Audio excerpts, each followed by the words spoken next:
My grandfather left me an empire worth $10 billion, but my family thought they could bully me into giving it all away.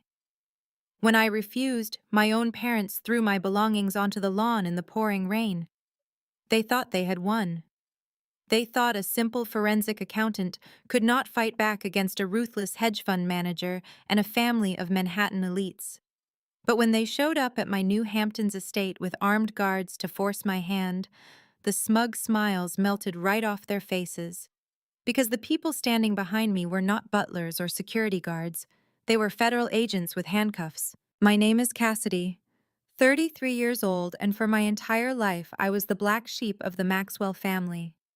While they obsessed over country clubs and designer labels, I built a quiet career tracing hidden money and exposing financial fraud. Before I continue this story, let me know where you are watching from in the comments below. Hit like and subscribe if you have ever had your family underestimate your intelligence and treat you like you do not belong. It had been exactly 3 days since my grandfather, Theodore Maxwell, died in a horrific car crash on the Long Island Expressway. He was the founder of Maxwell Holdings, a self-made billionaire who built a massive real estate and investment empire entirely from scratch. He was also the only person in our family who ever showed me genuine affection. We were sitting in the mahogany-paneled conference room of Attorney Montgomery, my grandfather's longtime legal counsel in downtown Manhattan. The reading of the will was scheduled to begin in 20 minutes, but the atmosphere in the room felt less like a mourning period and more like a lottery celebration. My mother Beatrice sat at the head of the long table adjusting her diamond necklace and sipping sparkling water. She was wearing a black designer dress that looked more suited for a fashion gala than a period of grieving. Next to her sat my father Richard, tapping his expensive leather shoes impatiently against the floor while checking stock prices on his phone. But the truly sickening display was happening right across from me. My older sister Vanessa, the undisputed golden child of the Maxwell family, was huddled over an iPad with her husband Jamal. Jamal was a slick, smooth-talking hedge fund manager, a black man with a penchant for custom-tailored Italian suits and a ruthless reputation on Wall Street. Together, they were actively scrolling through a catalog of luxury yachts. "I like the sun deck on the 80-footer," Vanessa giggled, pointing at the screen with a perfectly manicured nail. "But maybe we should go up to the 100-foot model. We are going to need the extra space for entertaining in Monaco this summer." Jamal leaned back in his leather chair, exuding absolute arrogance. "Go for the 100-footer, babe." He flashed $1 million smile that did not reach his cold eyes. "The old man is leaving us $10 billion. We are not playing in the minor leagues anymore. I am going to double that money in my fund by next year anyway." I sat quietly in my modest gray suit, my hands folded tightly in my lap. My chest ached with a raw, suffocating grief. My grandfather was barely in the ground, and here they were dividing his life's work like scavengers picking at bones. He had taught me how to read financial statements when I was 12. He had encouraged me to get my accounting degree, telling me that knowing how money moves is the only way to know the truth about people. He was the only one who understood why I wanted to work for a living instead of riding on the family coattails. "Is there any reason we are whispering about this?" Beatrice suddenly spoke up, her sharp voice cutting through the quiet hum of the air conditioning. "It is our money now. Theodore is gone. We should be planning the future of Maxwell Holdings." Richard nodded in agreement without looking up from his phone screen. Jamal is right. With that kind of capital injection, Jamal can finally expand his hedge fund operations globally, and Vanessa can launch that luxury lifestyle brand she has been talking about. I looked at my family, feeling entirely disconnected from their reality. "You do realize we are here to read his will, right?" I asked, my voice steady but tight with restrained emotion. "He just died. Could you at least pretend to have an ounce of respect for him?" The room went dead silent. 4 pairs of eyes snapped toward me, filled with a mixture of annoyance and pure disdain. Beatrice scoffed, rolling her eyes dramatically. "Oh, please, Cassidy, spare us the self-righteous act. We all know you are just bitter because you chose a boring dead-end career." She reached into her designer handbag, pulled out a checkbook, and quickly scribbled something down with a gold fountain pen. She ripped the check from the pad and tossed it across the polished wooden table. It fluttered and landed right in front of me. I looked down. It was a check for $10,000. "What is this?" I asked flatly. "That is for the funeral expenses and whatever cheap catering you want to organize," Beatrice said, waving her hand dismissively. "Take it and leave. There is no point in you sitting here for the reading of the will." Vanessa smirked, leaning her chin on her hand. "Mom is right, Cassidy. Grandpa always hated how stubborn you were. You refused his help for college, you refused to work for his company, and you became a glorified bean counter. Do you honestly think he left anything to a penny-counting auditor who makes $80,000 a year?" Jamal chuckled, adjusting his gold Rolex watch. "Let us be real, Cassidy. You trace missing receipts for a living. You do not understand how real wealth operates. This table is for the people who are going to run the Maxwell empire. Take the 10 grand. Buy yourself a nicer suit. Go back to your cubicle and let the adults handle the big boy money." I stared at the check, then looked up at my mother. "You are trying to pay me to leave my own grandfather's will reading." "You are a disruption," Richard chimed in, his tone dripping with condescension. "You have always been a disruption. You never fit into our social circles, you never made an effort to understand our world. Theodore might have indulged your independence, but he was a businessman first. He knew who had the pedigree to inherit this family's legacy. It certainly is not you." I slowly picked up the check.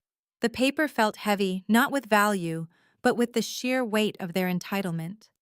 They had spent my entire life making me feel small, treating my choice to build an independent, honest career as a personal insult to their inherited wealth. They truly believed that because I did not wear designer labels or attend elite charity galas, I was somehow invisible to the man who built the very fortune they were drooling over. Jamal leaned across the table, his dark eyes locking onto mine with predatory amusement. "Look, little sister, I will even be generous. Once the estate clears and I take over the investment portfolio, I will throw $1 million into a trust for you. Just enough so you never have to bother us again. Just sign whatever waivers Attorney Montgomery hands out today, and you can walk away a millionaire. Not bad for a girl who stares at spreadsheets all day, right?" I did not yell. I did not cry. I simply took the $10,000 check between my thumbs and index fingers and tore it cleanly down the middle. Then I tore it again. I placed the shredded pieces in a neat little pile in the center of the table. "I am staying right here," I said, my voice eerily calm. Beatrice gasped, her face flushing red with anger. "How dare you!" Before she could launch into another tirade, the heavy oak doors of the conference room swung open. Attorney Montgomery stepped in carrying a thick leather binder. His face was grave, his eyes tired. "Good morning, everyone," he said, taking his seat at the head of the table. "I apologize for the delay. The paperwork for an estate of this magnitude requires absolute precision." Jamal grinned, sitting up straight and adjusting his tie. "No problem at all, Montgomery. We are all eager to get down to business and start securing Theodore's legacy. Let us hear it." Montgomery opened the binder. The silence in the room returned, but this time it was electric thick with the anticipation of unimaginable wealth. I kept my eyes locked on the shredded check in front of me, bracing myself for whatever my grandfather had decided. Attorney Montgomery adjusted his reading glasses and looked down at the heavy parchment paper. He began with the standard legal declarations, affirming that Theodore Maxwell was of sound mind and body when this document was drafted exactly 14 days prior to the fatal car accident. My father Richard leaned forward, practically vibrating with greed. Montgomery spent the first agonizing 10 minutes listing off my grandfather's charitable donations. $50 million to a pediatric hospital in Boston, $20 million to an urban development initiative in Detroit, $10 million to various animal rescue foundations across New York State. With every million announced, I could see Vanessa shifting restlessly in her plush leather chair. She sighed heavily, twisting a massive diamond ring around her finger. Jamal patted her knee, whispering loud enough for me to hear that $50 million was nothing but a strategic tax write-off for an estate of this magnitude. They were indulging the dead man's philanthropy, waiting impatiently for the main course to be served. They genuinely believed the charity was just pocket change before the real wealth was handed over to them. Montgomery turned a page. The crisp sound of the thick paper seemed to echo loudly in the cavernous room. He paused, removing his glasses for a brief second, to wipe the lenses with a microfiber cloth. He was stalling. He knew the absolute chaos that was about to unfold within these four walls. He placed the glasses back on his face and cleared his throat.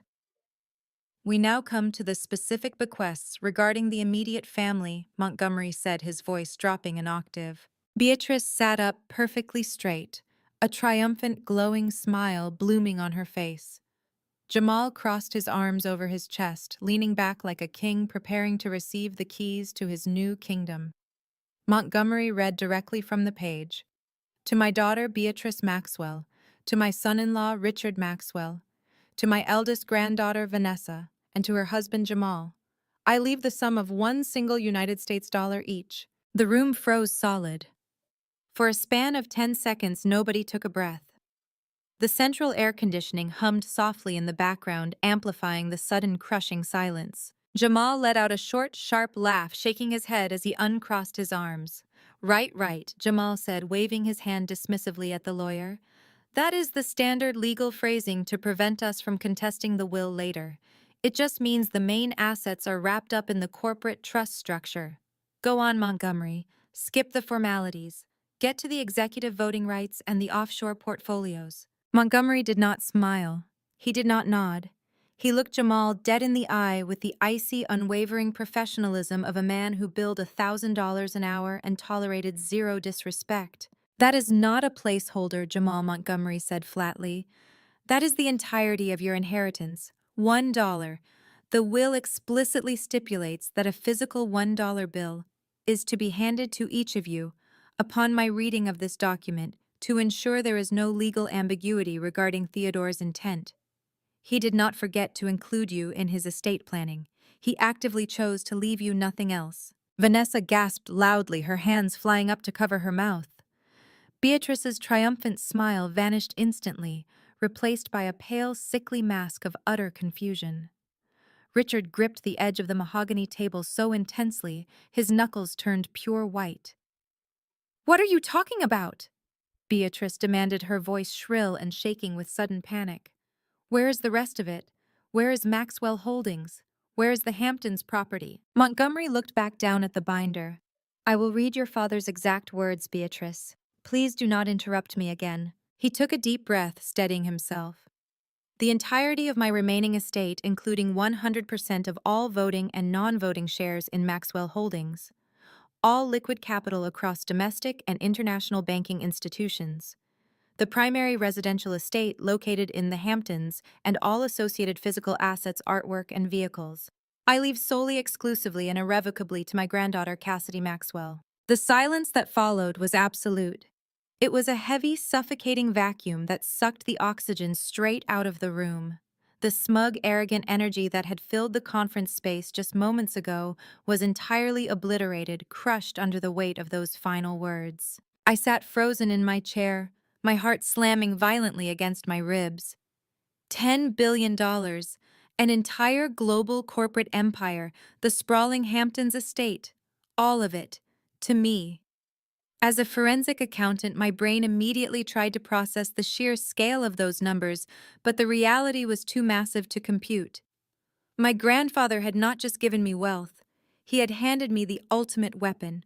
Montgomery continued reading my grandfather's final message, his steady voice echoing in the dead quiet. I leave this empire to the only person in this family who understands the true value of a dollar, the grueling labor required to earn it, and the absolute integrity required to protect it. Cassidy has never asked me for a handout. She has built her life on truth and diligence. I trust her forensic mind to clean up the rot that has infected certain branches of my legacy. She is my sole heir. Montgomery closed the thick leather binder with a definitive echoing thud. The physical shift in my family was a magnificent spectacle of human greed collapsing in on itself. Jamal's custom-tailored Italian suit suddenly seemed too tight for him. He stared at me, his dark eyes wide and bloodshot, his jaw literally unhinged. The confident, ruthless Wall Street predator had been reduced to a gaping, paralyzed statue. Vanessa dropped her iPad. It clattered harshly against the hardwood floor, the glass screen shattering loudly, but she did not even look down to check the damage. She just stared at me with pure, unadulterated horror, her chest heaving as she struggled to pull air into her lungs. Beatrice looked like she was about to physically vomit. She opened her mouth to speak, but only a raspy, breathless wheeze came out. All her elitist posturing, all her country club arrogance wiped out by a single legal document. Richard looked back and forth between me and Montgomery, his face turning a dangerous shade of crimson.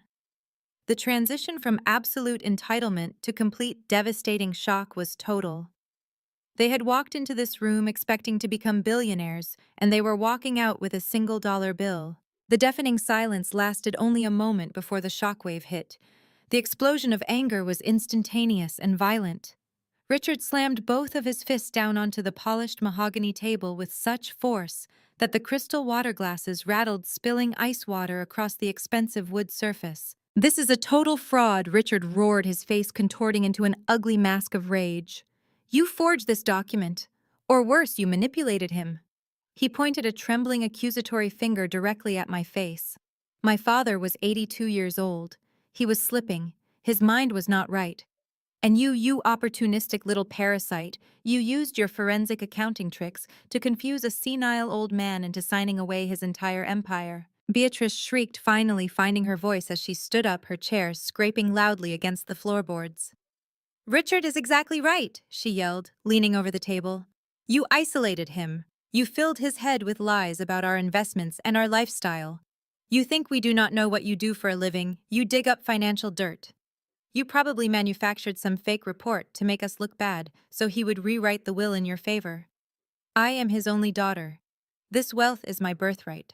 I carried you for 9 months, and this is how you repay me, by stealing my legacy." I sat perfectly still, letting their unhinged accusations wash over me. I did not flinch, and I certainly did not raise my voice to defend myself. The irony of their words was rich. Theodore Maxwell possessed a sharper mind at 82 than Richard and Beatrice combined. He had never been senile. He simply started paying closer attention to the family ledger, and he asked me to verify the terrifying discrepancies he found. I did not manufacture anything. The math did all the talking. But I was not about to explain my forensic audits to them in this boardroom. Seeing that screaming was getting them nowhere, Jamal decided it was time to deploy his Wall Street negotiation tactics. He stood up, adjusted his custom-tailored suit jacket, and walked slowly around the large table.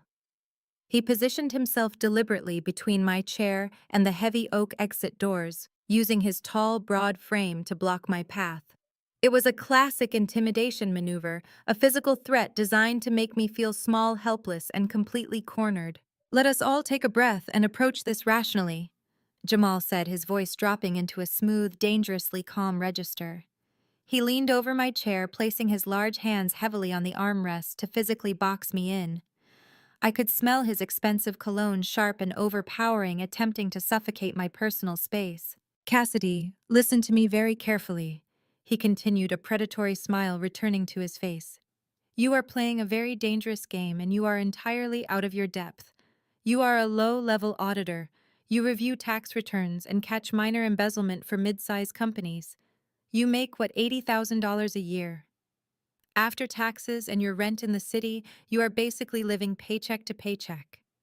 You take the subway, you carry a cheap briefcase.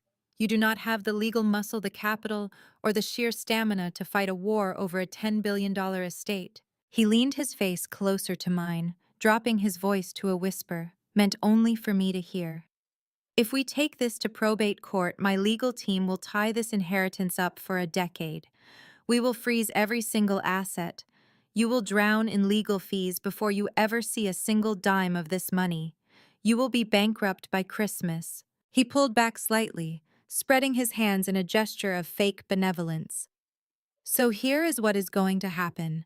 You are going to sign a legal document right now renouncing your claim to this estate and citing Theodore's diminished mental capacity. In exchange for saving my family, the headache of a drawn-out court battle, I will personally write you a check today for $1 million. Tax-free. That is more money than you will see in a lifetime of crunching numbers in your sad little cubicle. You take the million, you go buy yourself a nice little house in the suburbs, and you leave the global finance to the people who actually know how to wield power. Vanessa, having recovered from her initial shock, quickly chimed in from across the table, her voice dripping with venom. Take the deal, Cassidy. You do not belong in our world. You never have. Jamal is being incredibly generous to offer you anything at all. If you fight us on this, we will absolutely crush you. We will make sure you lose your job, your professional reputation, and every penny you think you are entitled to. Just sign the papers and go back to your miserable little life. I looked up at Jamal. He was towering over me, waiting for me to crack. He expected tears. He expected fear. He expected the quiet, overlooked sister to bow her head, succumb to his aggressive posturing, and accept the crumbs falling from his table. Instead, my forensic mind was actively analyzing their behavior. This level of extreme panic, the immediate leap to threats, the desperation to secure the assets today, it all confirmed what my grandfather and I had suspected. Jamal was not just greedy, he was running out of time. He needed billions of dollars immediately to cover a massive bleeding hole in his own hedge fund. I slowly reached down for my leather briefcase resting on the floor beside my chair. I lifted it onto my lap and pulled the zipper closed with a sharp, definitive sound. I stood up, forcing Jamal to take a rapid half-step back to avoid a physical collision. I was significantly shorter than him, but in that moment, I did not yield a single inch of ground. I looked him dead in the eye. I did not blink. I did not raise my voice. I simply let the absolute, unshakable certainty of my position radiate through the room. No. The single word hung in the air, sharp and heavy as an anvil. Jamal's confident, predatory smirk faltered, his brow furrowed in genuine confusion. "Excuse me," I said. "No." I repeated, my tone utterly flat and devoid of any emotion. "I am not taking your $1 million. I am not signing away my grandfather's legacy, and I am certainly not intimidated by a man whose hedge fund is currently bleeding capital faster than he can legally cover it up." Jamal's face drained of color, his jaw locked tightly. The sudden, calculated mention of his financial bleeding hit a nerve he thought was perfectly hidden from the world. Before he could recover his composure or attempt another physical threat, I stepped around him with deliberate, measured steps. I turned back to face my parents and my sister one last time as I reached the door handle. "You have your dollar," I said calmly, looking directly at my mother's horrified face. "Spend it wisely." Without waiting for another word, I walked straight out. Behind me, the conference room erupted into absolute, unhinged chaos. Beatrice began screaming my name, her voice cracking with pure hysteria. Richard was shouting threats of endless lawsuits and total destruction, his voice echoing violently off the mahogany walls. Vanessa was sobbing in absolute rage, demanding that Jamal do something to physically stop me. I did not look back. I stepped out into the quiet, thickly carpeted hallway of the law firm and let the heavy oak doors click shut behind me, sealing their frantic, greedy screams inside. The elevator ride down to the street level was the quietest 60 seconds I had experienced all week. The adrenaline from the boardroom was still rushing through my veins, but my mind was already shifting into high gear, calculating the logistical steps I needed to take. I had been staying at my parents' Manhattan townhouse for the past 4 days to help organize my grandfather's memorial service. I needed to get back there, grab my travel bags, and figure out my next move. The sky above New York City was already darkening, heavy gray clouds rolling in off the Atlantic. By the time my taxi navigated through the afternoon traffic and pulled up to the curb outside their pristine, multi-million-dollar townhouse, a torrential downpour had begun. I paid the driver and stepped out into the freezing rain, pulling my coat tight around my shoulders. I did not even make it to the front gate before I stopped dead in my tracks. My belongings were not inside waiting for me to pack. They were scattered across the meticulously manicured front lawn. Two of my suitcases had been thrown with such force that the zippers had burst open. My blouses, my work skirts, my shoes, and my personal toiletries were soaking wet, plastered against the muddy grass. A silk dress I had bought with my very first accounting paycheck was tangled in a rose bush, ruined by the thorns and the mud. A framed photograph of me and my grandfather, one of the few possessions I brought with me for comfort during the funeral, lay shattered on the cobblestone walkway. I looked up. Beatrice stood perfectly dry under the grand covered portico of the townhouse entrance. Richard stood right behind her, his arms crossed over his chest, his face set in a hard, unforgiving scowl. They had beaten me here. Jamal must have arranged a private car to speed them back from the law firm, just so they could orchestrate this petty theatrical display of power. They wanted to beat me to the punch to show me that I was entirely at their mercy in their territory. "Is this supposed to frighten me?" I asked, my voice cutting through the heavy sound of the falling rain. Beatrice took a step closer to the edge of the porch, making sure the rain did not touch her designer shoes. "This is your reality check, Cassidy," she spat, her voice echoing loudly in the street. "You think a piece of paper from a dead man makes you powerful? You are nothing. You have no home here. You have no family here. I brought you into this world and I can just as easily erase you from it." I stood in the downpour, letting the cold water run down my face and soak my hair. I did not move to gather my things. I simply stared at the woman who was supposed to be my mother. "If you walk away from this house right now, without signing over those estate papers, you are dead to me," Beatrice screamed over the rising wind. "Do you hear me? Dead. We will block you from every social circle. We will make sure you are blacklisted from every financial firm in this city. You will be living on the streets before the month is over. But if you come inside right now, beg for our forgiveness, and hand over the rights to Jamal, we will let you pack a dry bag and give you enough money to crawl back to your miserable apartment." This was the classic Maxwell family playbook. Isolate, humiliate, and terrorize until the target breaks. They had used this exact tactic on me when I was a teenager to try and force me into their preferred mold. They expected me to fall to my knees. They expected me to cry, to apologize, to scramble in the mud to save my ruined clothes, and then beg for shelter from the storm. But I did not shed a single tear. The forensic accountant inside my brain was entirely detached, processing this scene as pure data. My parents were not acting out of strength. They were acting out of absolute, unadulterated panic. Throwing my clothes onto the lawn was not a display of power. It was the frantic flailing of people who realized they had lost control of the board. They needed those papers signed immediately, which meant they were terrified of what would happen if I actually took possession of the estate. I walked slowly toward the shattered picture frame on the cobblestones. I knelt down, ignoring the mud soaking into my gray suit trousers. I carefully picked up the photograph of me and my grandfather, brushing a piece of broken glass off his smiling face. I tucked it safely into the inside pocket of my dry leather briefcase. That was the only thing on this lawn that actually mattered to me. I stood back up. I did not shout. I did not hurl insults. I pulled my cell phone from my pocket and wiped the rainwater off the screen.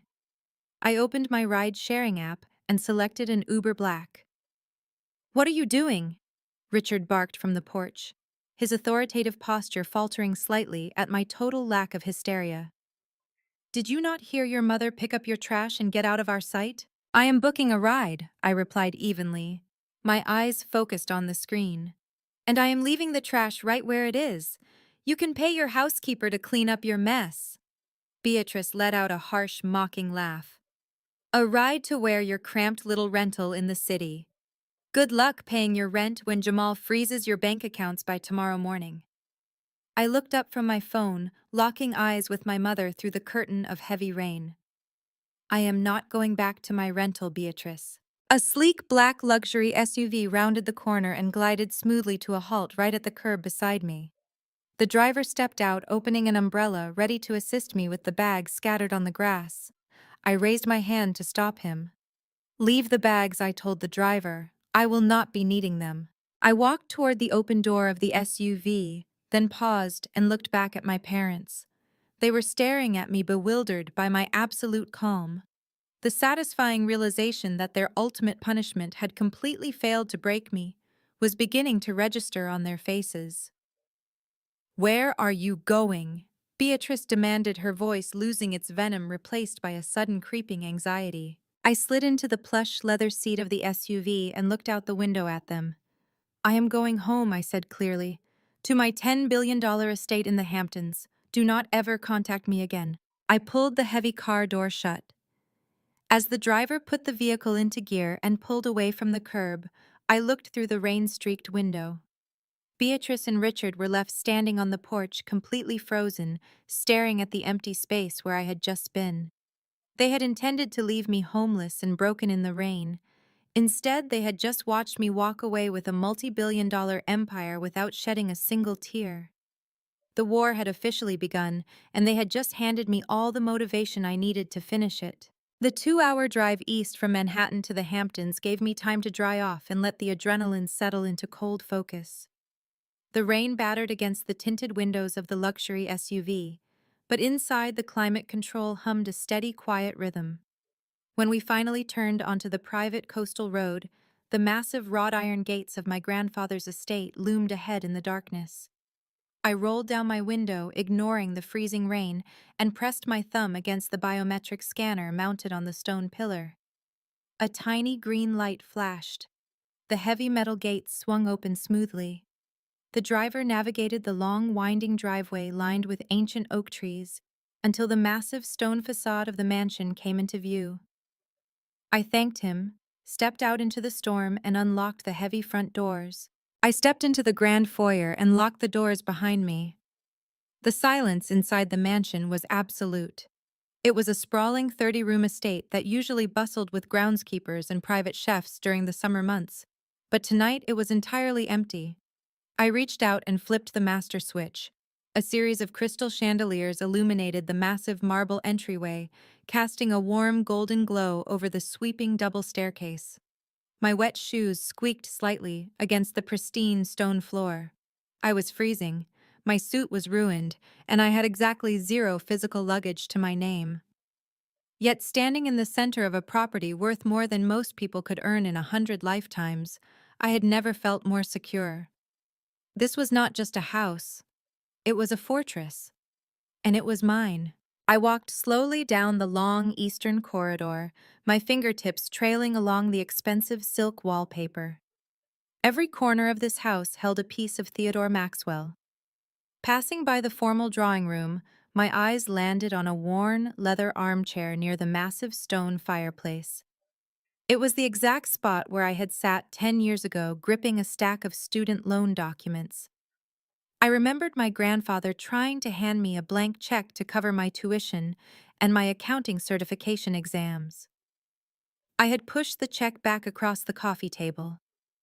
I told him that if I took his money, Beatrice and Richard would spend the rest of my life claiming they bought my success. I needed to own my degree completely and entirely. My grandfather had looked at me with a sharp, piercing intensity that day. He slowly tore the blank check in half, nodded once, and told me that a forensic mind is useless without an incorruptible spine. That was the day the dynamic shifted. I stopped being just another grandchild and became the only person in the family he actually respected. At the end of the corridor, I pushed open the heavy double doors to his primary study.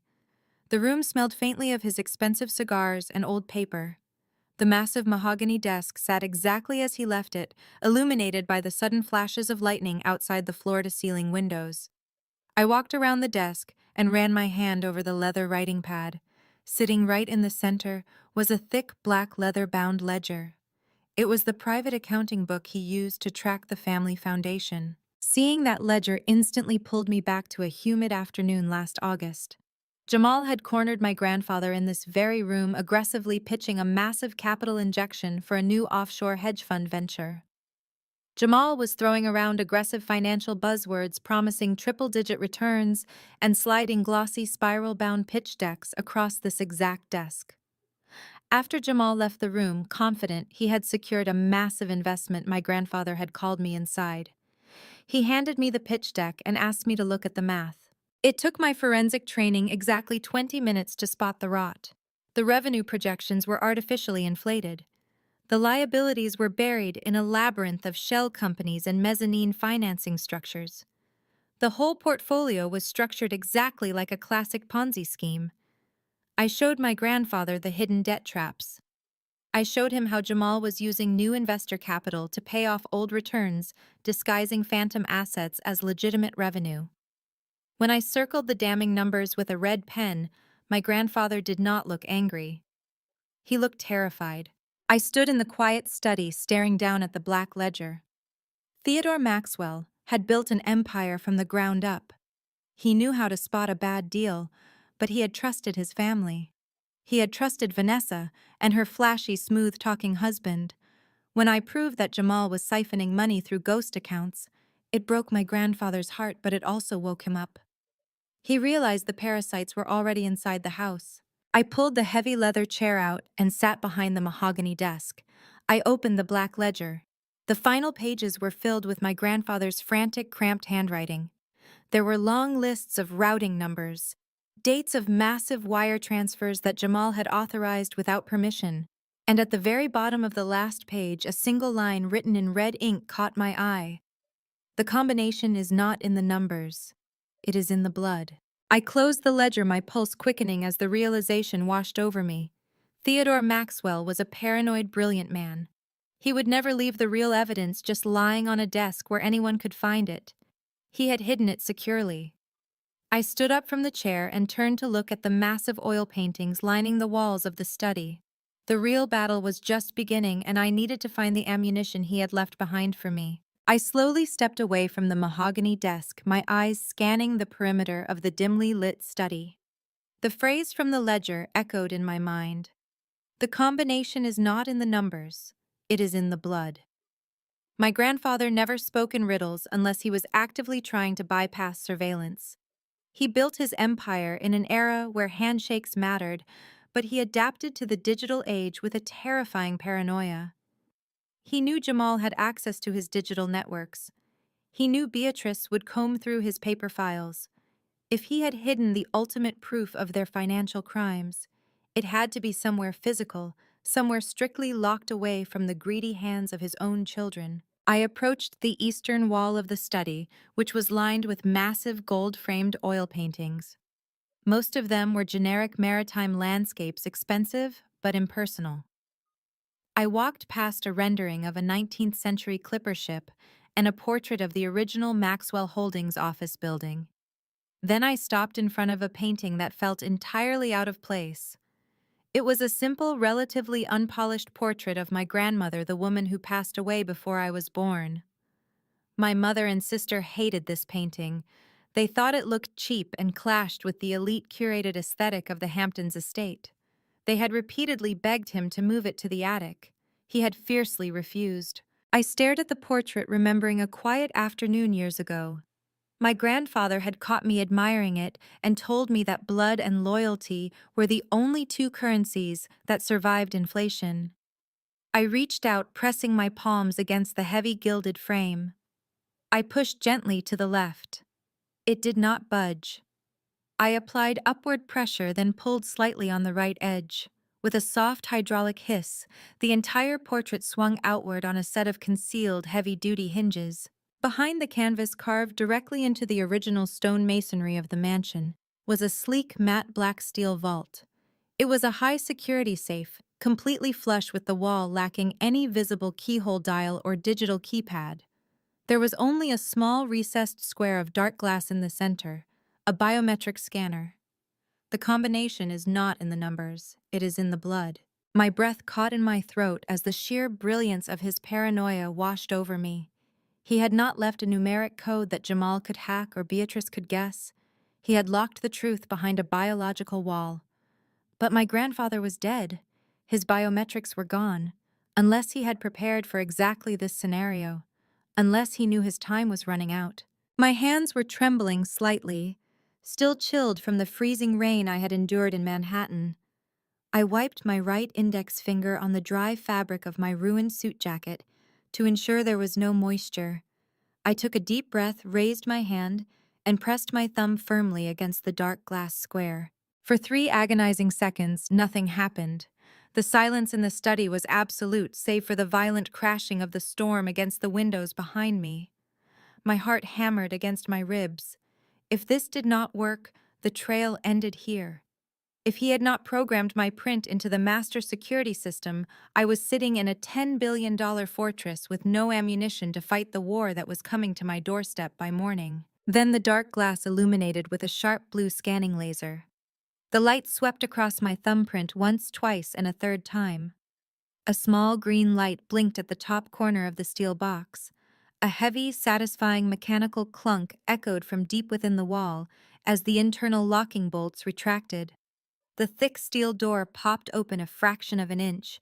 I exhaled a long, shaking breath and pulled the heavy door fully open. The interior of the vault was lined with fireproof velvet. On the bottom shelf sat a neatly stacked pile of legal folders. I pulled the first one out and flipped it open. It contained the original notarized copies of the estate transfer, the absolute ironclad proof of my inheritance, signed by my grandfather and witnessed by a federal judge. These were the documents that would legally bulletproof my ownership of Maxwell Holdings. But as a forensic auditor, I knew that paperwork was just the shield. I needed the sword. I looked back into the safe. Sitting on the top shelf, resting on a small velvet display cushion, was a thick military-grade solid-state hard drive. It was encased in brushed titanium, the kind of hardware used by defense contractors to store classified data. Wrapped around the drive was a simple white index card.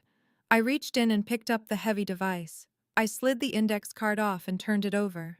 My grandfather's handwriting stared back at me, sharp and deliberate. "Cassidy," the card read. "If you are reading this, it means I did not survive the cleanup. Jamal's offshore accounts are a house of cards, and he is using our family foundation to prop them up." I pulled the raw data before he could scrub the servers. "The encryption key is the exact dollar amount of the first student loan payment you made by yourself. Burn them to the ground." I stood in the quiet study, gripping the cold titanium hard drive in my hand. The weight of what I was holding was staggering. This was not just a collection of spreadsheets and bank statements. This was the definitive, undeniable proof of massive financial fraud. My grandfather had not just died in a tragic accident. He had been eliminated because he found out what Jamal and my parents were doing, and he was gathering the evidence to expose them.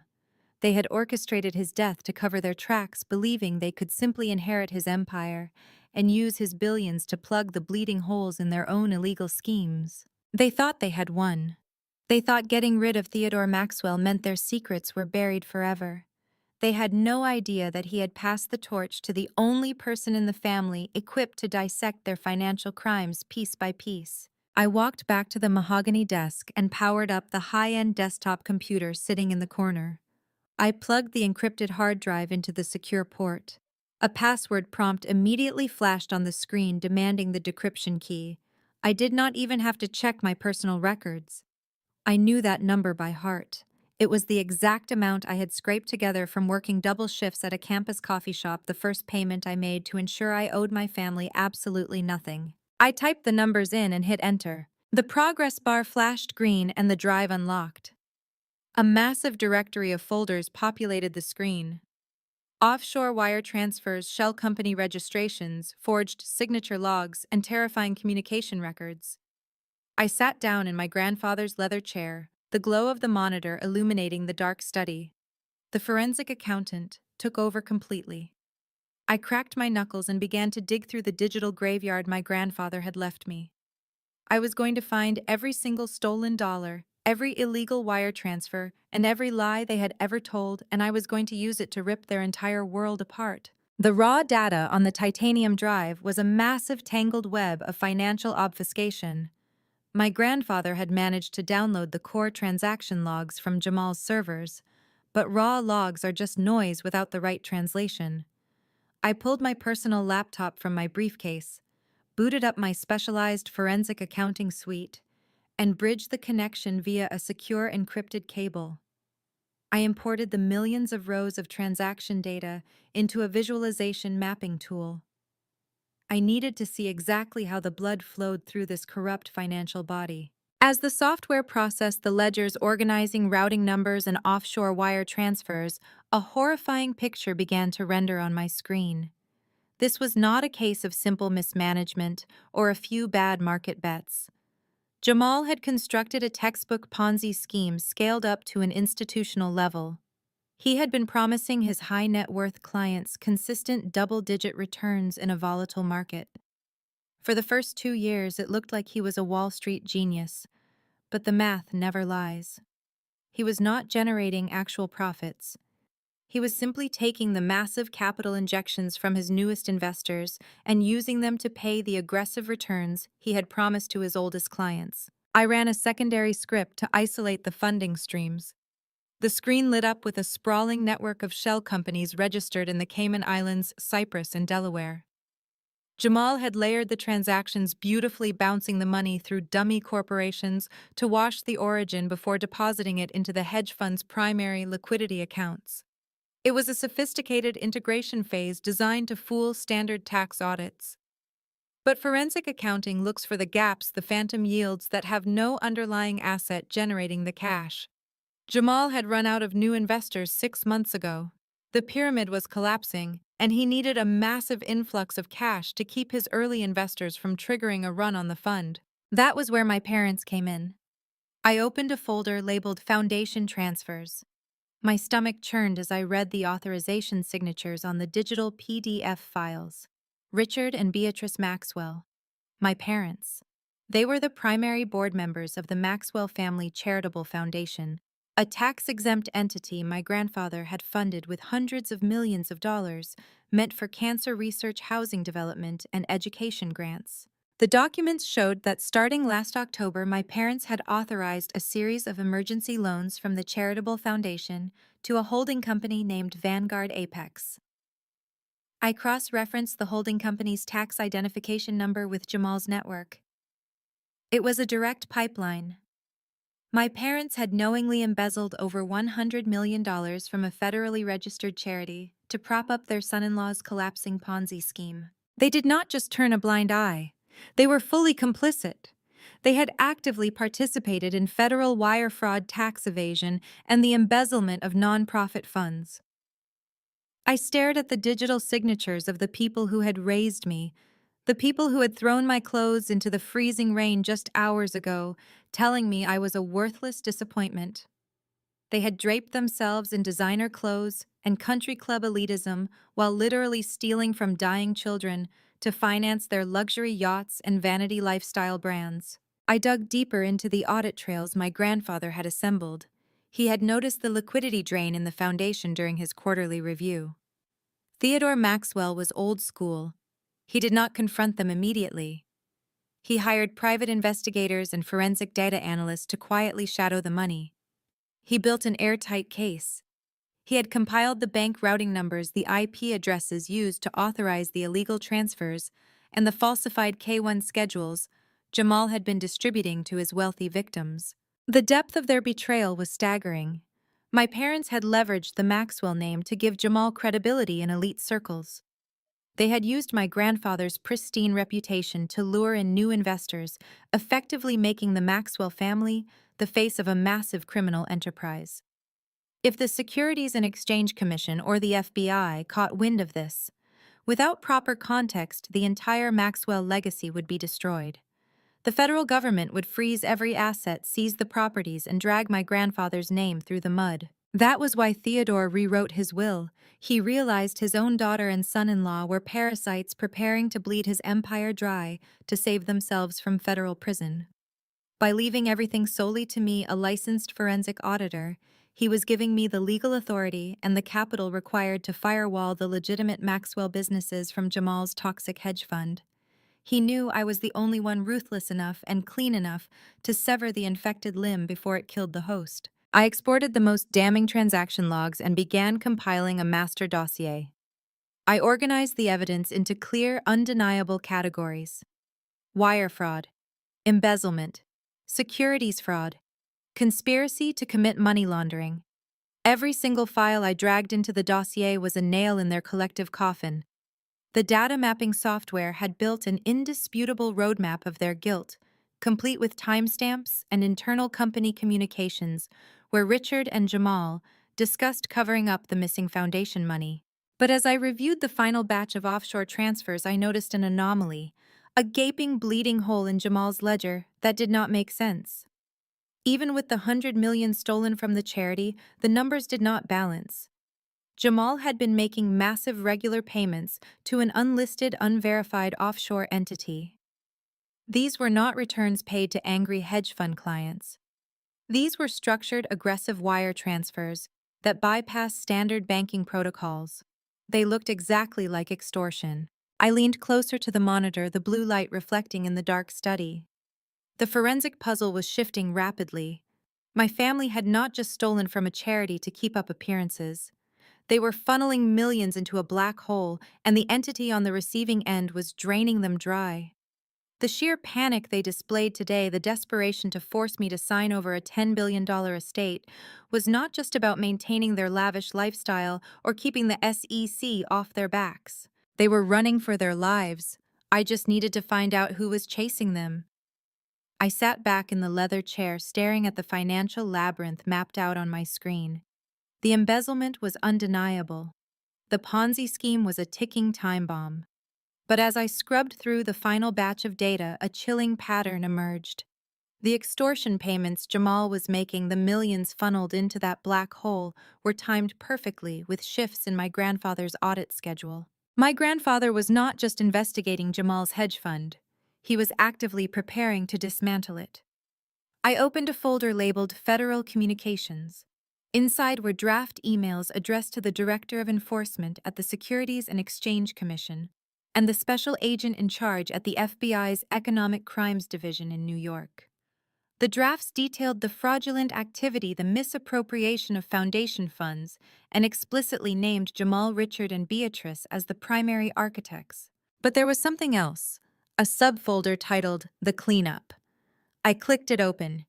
It contained a series of encrypted voice memos recorded on my grandfather's personal dictaphone. I plugged in my headphones, my hands shaking slightly, and hit play on the most recent file dated just 3 days before his fatal accident. My grandfather's voice, raspy but terrifyingly lucid, filled my ears. "They know I've found it," he said, the audio crackling slightly. "Richard tried to access the foundation accounts this morning. I blocked him. He called me panicked, talking about a liquidity crisis. Jamal is desperate. The cartel he's laundering for gave him a hard deadline. If he doesn't produce $50 million by the end of the month, they're going to make an example out of him and Vanessa. He begged me to unfreeze the foundation funds. I told him I was going to the SEC on Monday. I told him he was going to prison and I was going to make sure the Maxwell name survived the fallout." A heavy silence stretched on the recording before his voice returned lower and filled with a profound, crushing sorrow. "Beatrice called me an hour later, my own daughter. She didn't apologize. She didn't beg.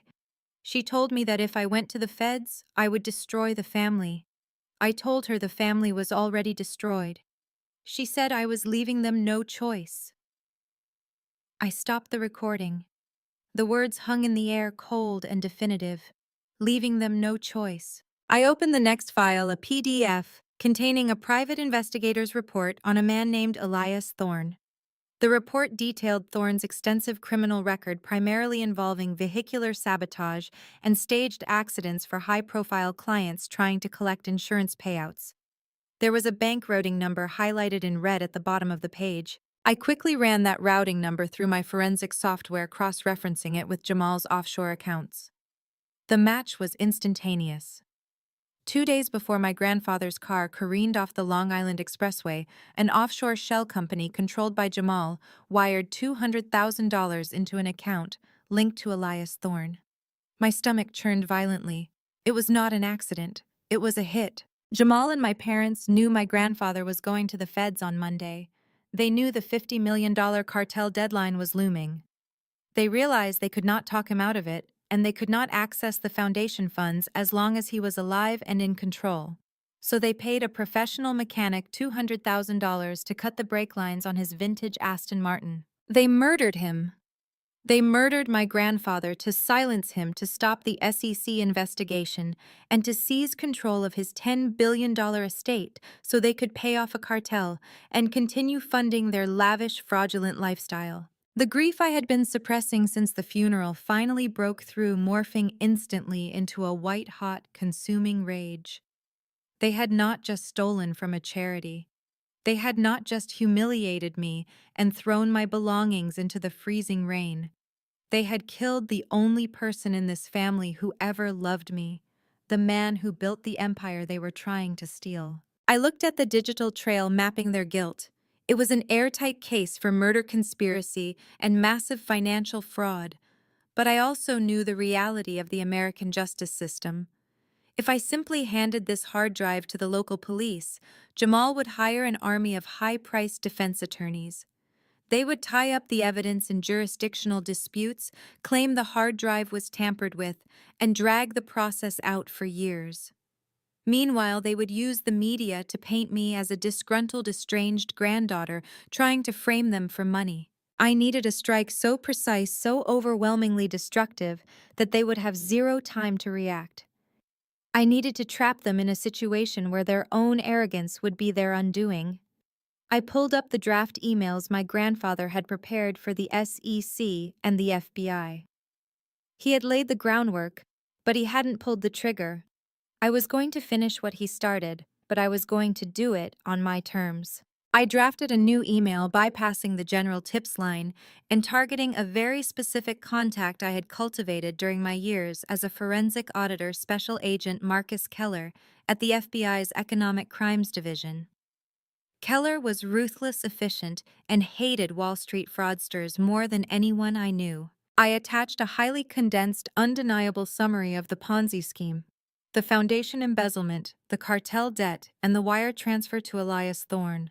I did not include the full hard drive I needed to keep the primary evidence secure until the trap was set. I typed a brief message, Agent Keller. The attached file details a multi-million-dollar fraud operation and a conspiracy to commit murder orchestrated by Jamal and Richard Maxwell. I have the primary evidence secured.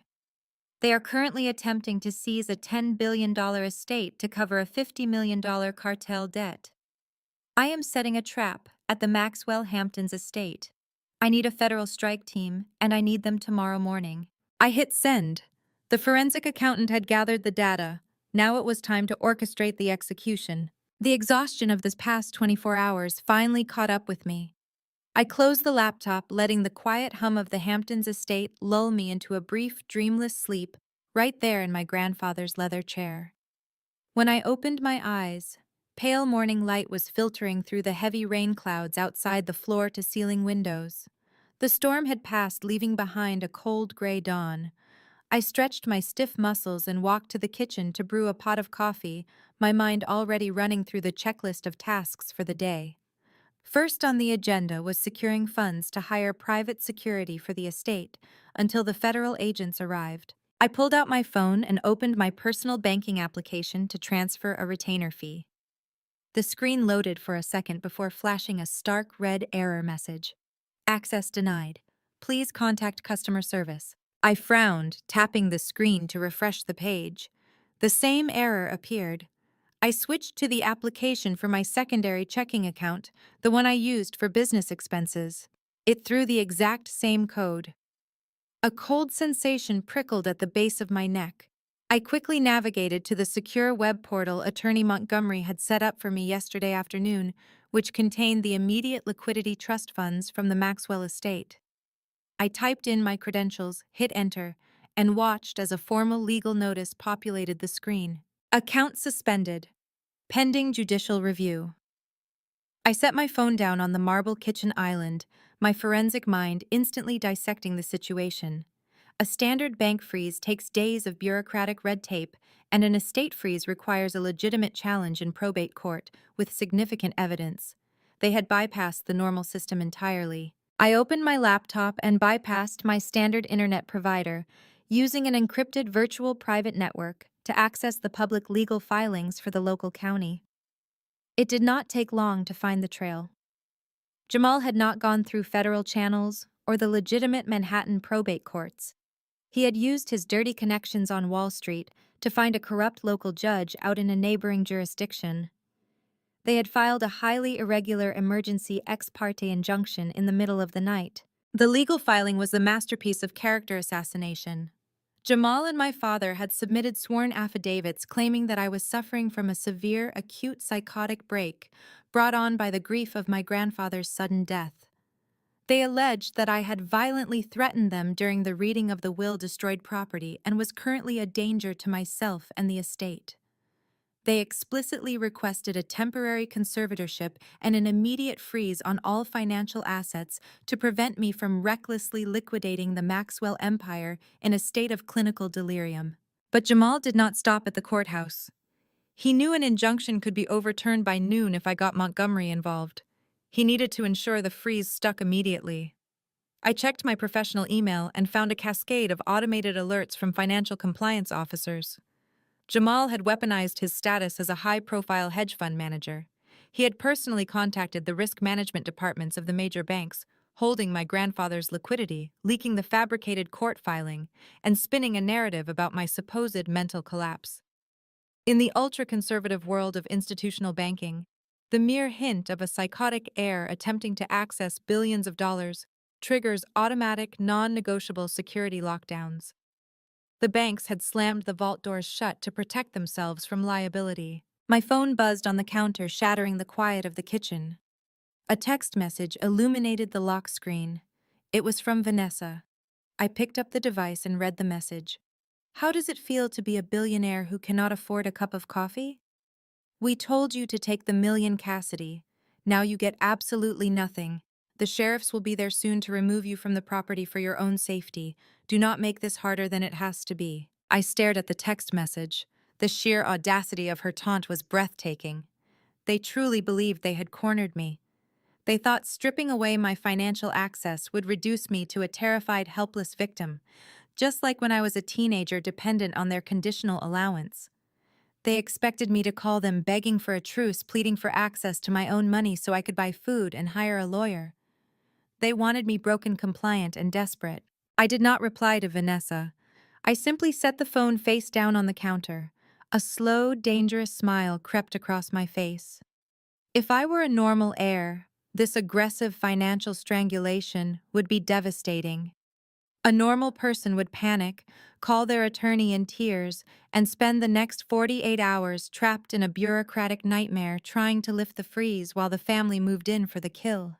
But Jamal and my family had made a fatal miscalculation. They were treating me like a naive heiress who only knew how to swipe a debit card. They forgot that I spent my entire career dismantling financial cages just like this one. They forgot that I tracked hidden money for a living. Freezing the localized public-facing accounts was a brilliant tactical move against an amateur, but Theodore Maxwell was no amateur, and neither was I. My grandfather had anticipated that his own family would try to legally suffocate the heir before the dust settled. He knew the domestic courts and the standard institutional banks could be manipulated by people with the right connections and enough money to bribe a judge. That was why the biometric safe did not just contain a hard drive with evidence of murder and embezzlement. It contained the key to an entirely different battlefield. Jamal thought he had locked me out of the war. He had no idea I was about to bypass his localized attack and drop a financial nuclear bomb on his entire operation. I walked back into the study, leaving my dead phone on the kitchen counter. It was time to open the real vault. I walked back into my grandfather's study and locked the heavy oak doors from the inside. The loud click of the deadbolt felt incredibly satisfying. Jamal thought freezing my domestic accounts was a brilliant checkmate.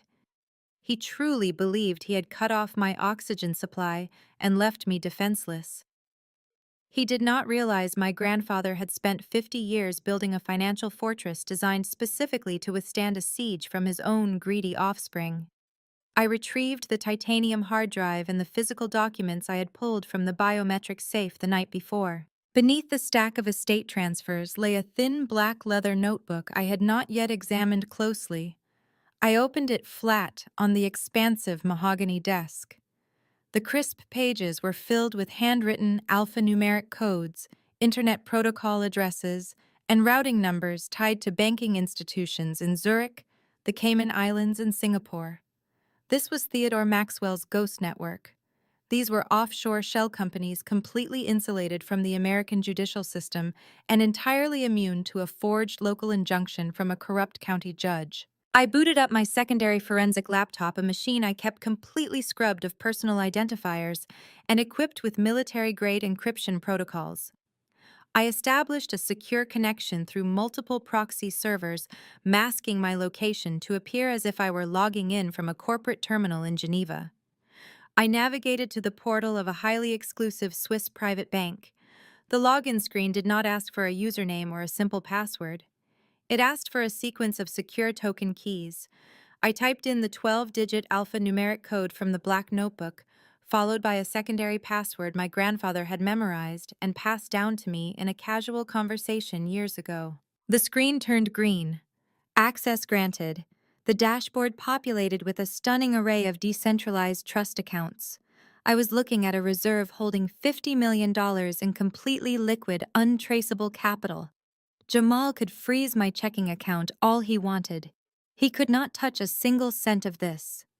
I immediately opened a secure payment gateway and wired a massive retainer fee to a private security firm based in New York City, authorizing them to deploy an armed perimeter team to the Hamptons estate within the hour. I was not going to let Jamal's hired thugs drag me out of my own house under the guise of a fake eviction notice. With my physical perimeter secured, I went to work transforming the elegant wood-paneled study into a forensic war room. I shoved the plush antique armchairs into the hallway to clear the floor space. I found a stack of large presentation whiteboards in a supply closet down the hall and dragged them into the room, setting them up in a wide semicircle around the mahogany desk. I connected my grandfather's high-speed laser printer and began printing out the most damning transaction logs from the titanium hard drive. The printer hummed continuously for a solid hour, spitting out hundreds of pages of bank statements, fake tax schedules, and encrypted email transcripts. I taped the documents to the whiteboards using a thick red dry erase marker to draw connecting lines between the various corporate entities.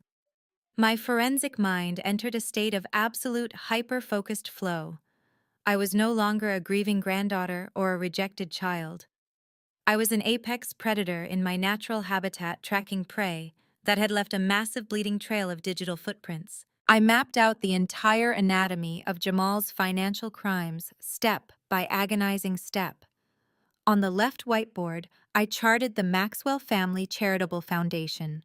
I pinned up the authorization forms bearing the digital signatures of Richard and Beatrice. I drew a thick red line showing the $100 million my parents had embezzled, funneling it directly into Vanguard Apex Jamal's primary holding company. Seeing my parents' signatures on documents that actively stole money meant for pediatric cancer research extinguished any remaining flicker of sympathy I might have held for them. They were not just greedy, they were fundamentally corrupt. In the center of the room, I mapped the Ponzi scheme. I listed the names of his high net worth investors and traced how their new capital was being recycled to pay off fake dividends. I highlighted the exact dates where the legitimate revenue flatlined and the fraudulent payouts began. Jamal had constructed a beautiful shiny facade, but the foundation was completely rotten. The data proved he was insolvent, running entirely on fumes and stolen charity funds. On the right whiteboard, I mapped the darkest, most dangerous corner of his empire, the $50 million cartel debt. I charted the offshore extortion payments, the frantic liquidations, and the desperate internal communications where Jamal begged for more time. Finally, right in the center of that board, I pinned the bank record showing the $200,000 wire transfer to Elias Thorne, the mechanic hired to cut my grandfather's brake lines. Standing back, I looked at the massive, interconnected web of fraud, theft, and murder surrounding me. The visual representation was terrifying in its sheer scope. They had built a criminal enterprise that infected every branch of the Maxwell legacy. But to me, it was a beautiful, undeniable roadmap to their complete destruction. Every red line I drew was a federal charge. Every document I pinned up was another nail in their collective coffin. They thought they were dealing with a naive girl who would panic at a frozen bank account. They had no idea they had just locked themselves in a cage with a forensic auditor holding the keys to their complete annihilation. I picked up my red marker, capped it with a sharp snap, and turned back to my laptop. It was time to pull the trigger. I sat back down in front of my secondary laptop, my eyes fixed on the glowing screen. The broad strokes of the criminal enterprise were pinned to the whiteboards around me, but I needed the exact anatomical breakdown of the beast Jamal had foolishly invited into our family. A $50 million hole does not just appear overnight, even in a failing hedge fund. It takes deliberate, sustained exposure to highly toxic capital. I opened a specialized decryption tool and targeted the specific cluster of offshore accounts I had mapped on the right whiteboard. My grandfather had labeled this directory with a single word: quarantine. He knew this specific money was venomous. I isolated the routing numbers for the massive structured wire transfers Jamal had been making for the past 18 months. They were all funneled into a corporate entity registered in Cyprus under the name Obsidian Global. On paper, it looked like a standard private equity group investing in emerging markets. But my forensic software stripped away the corporate veil layer by layer. I bypassed the registered agents, dug through the intermediary holding companies in Panama, and finally hit the bedrock. Obsidian Global was not a private equity firm. It was a sophisticated money laundering syndicate directly operated by a notorious international cartel. A cold wave washed over me as the reality of Jamal's colossal arrogance sank in. He had not just defrauded wealthy socialites in Manhattan. In his desperation to maintain the illusion of his hedge fund's success, he had actively solicited capital from organized crime. He took dirty money, promised to wash it through his legitimate market investments, and guaranteed a clean, high-yield return. It was the ultimate pact with the devil. And when his Ponzi scheme began to collapse, he stopped generating returns. He started losing the cartel's money. You can stall an angry tech investor with a fake quarterly report. You cannot hand a fake spreadsheet to a cartel lieutenant. I navigated to a subfolder containing intercepted network traffic from Jamal's private server. My grandfather had utilized a shadow program to mirror Jamal's encrypted messaging application. I opened the chat logs. The transcripts were a terrifying descent into sheer animalistic panic. The messages from the Obsidian Global handler were sparse, chillingly polite, and undeniably lethal. At first, they simply asked for status updates on their yields. Then the tone shifted. 6 months ago, the messages demanded a full return of their initial $50 million principal. Jamal's responses were frantic, filled with pathetic excuses about market volatility and liquidity constraints. He begged for more time, promising exponential returns if they just gave him another quarter to reorganize his portfolio. The final message from the cartel was dated just 1 week ago. It was not a request, it was a death sentence. I read the transcript aloud, the words tasting like ash in my mouth. We do not tolerate delays, Jamal. You have utilized our capital to fund your personal lifestyle. This is unacceptable theft.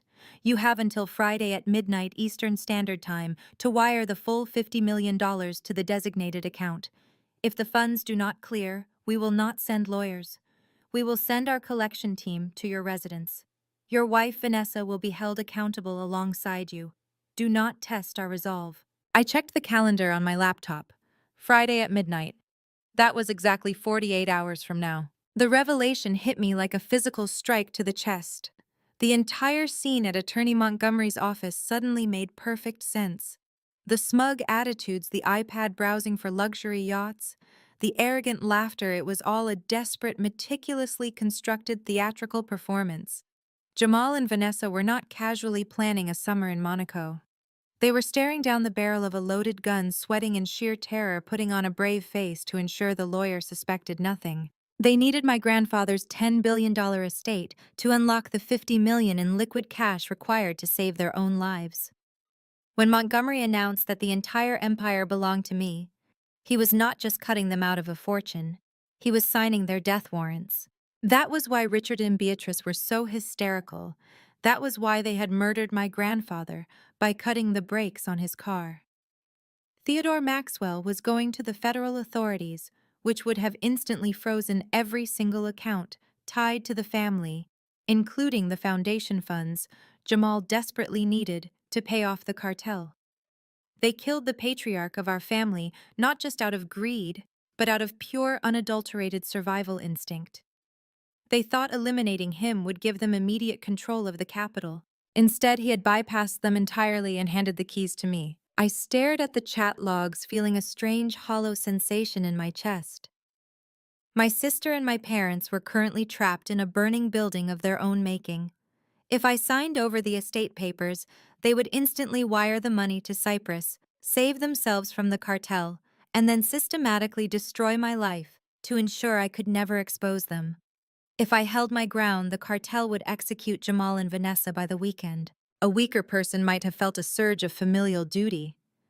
A normal sister might have panicked, called the authorities to request protective custody for her siblings, or even considered handing over a fraction of the money to spare their lives. But I remembered the freezing rain hitting my face just hours ago. I remembered my ruined clothes scattered in the mud. I remembered Beatrice standing dry on the porch telling me I was dead to them. I remembered Vanessa texting me to mock my frozen bank accounts, reveling in her attempt to starve me out. They were facing execution by an international crime syndicate, and yet they still prioritized trying to emotionally and financially destroy me. They were venomous to the core. I was not going to save them.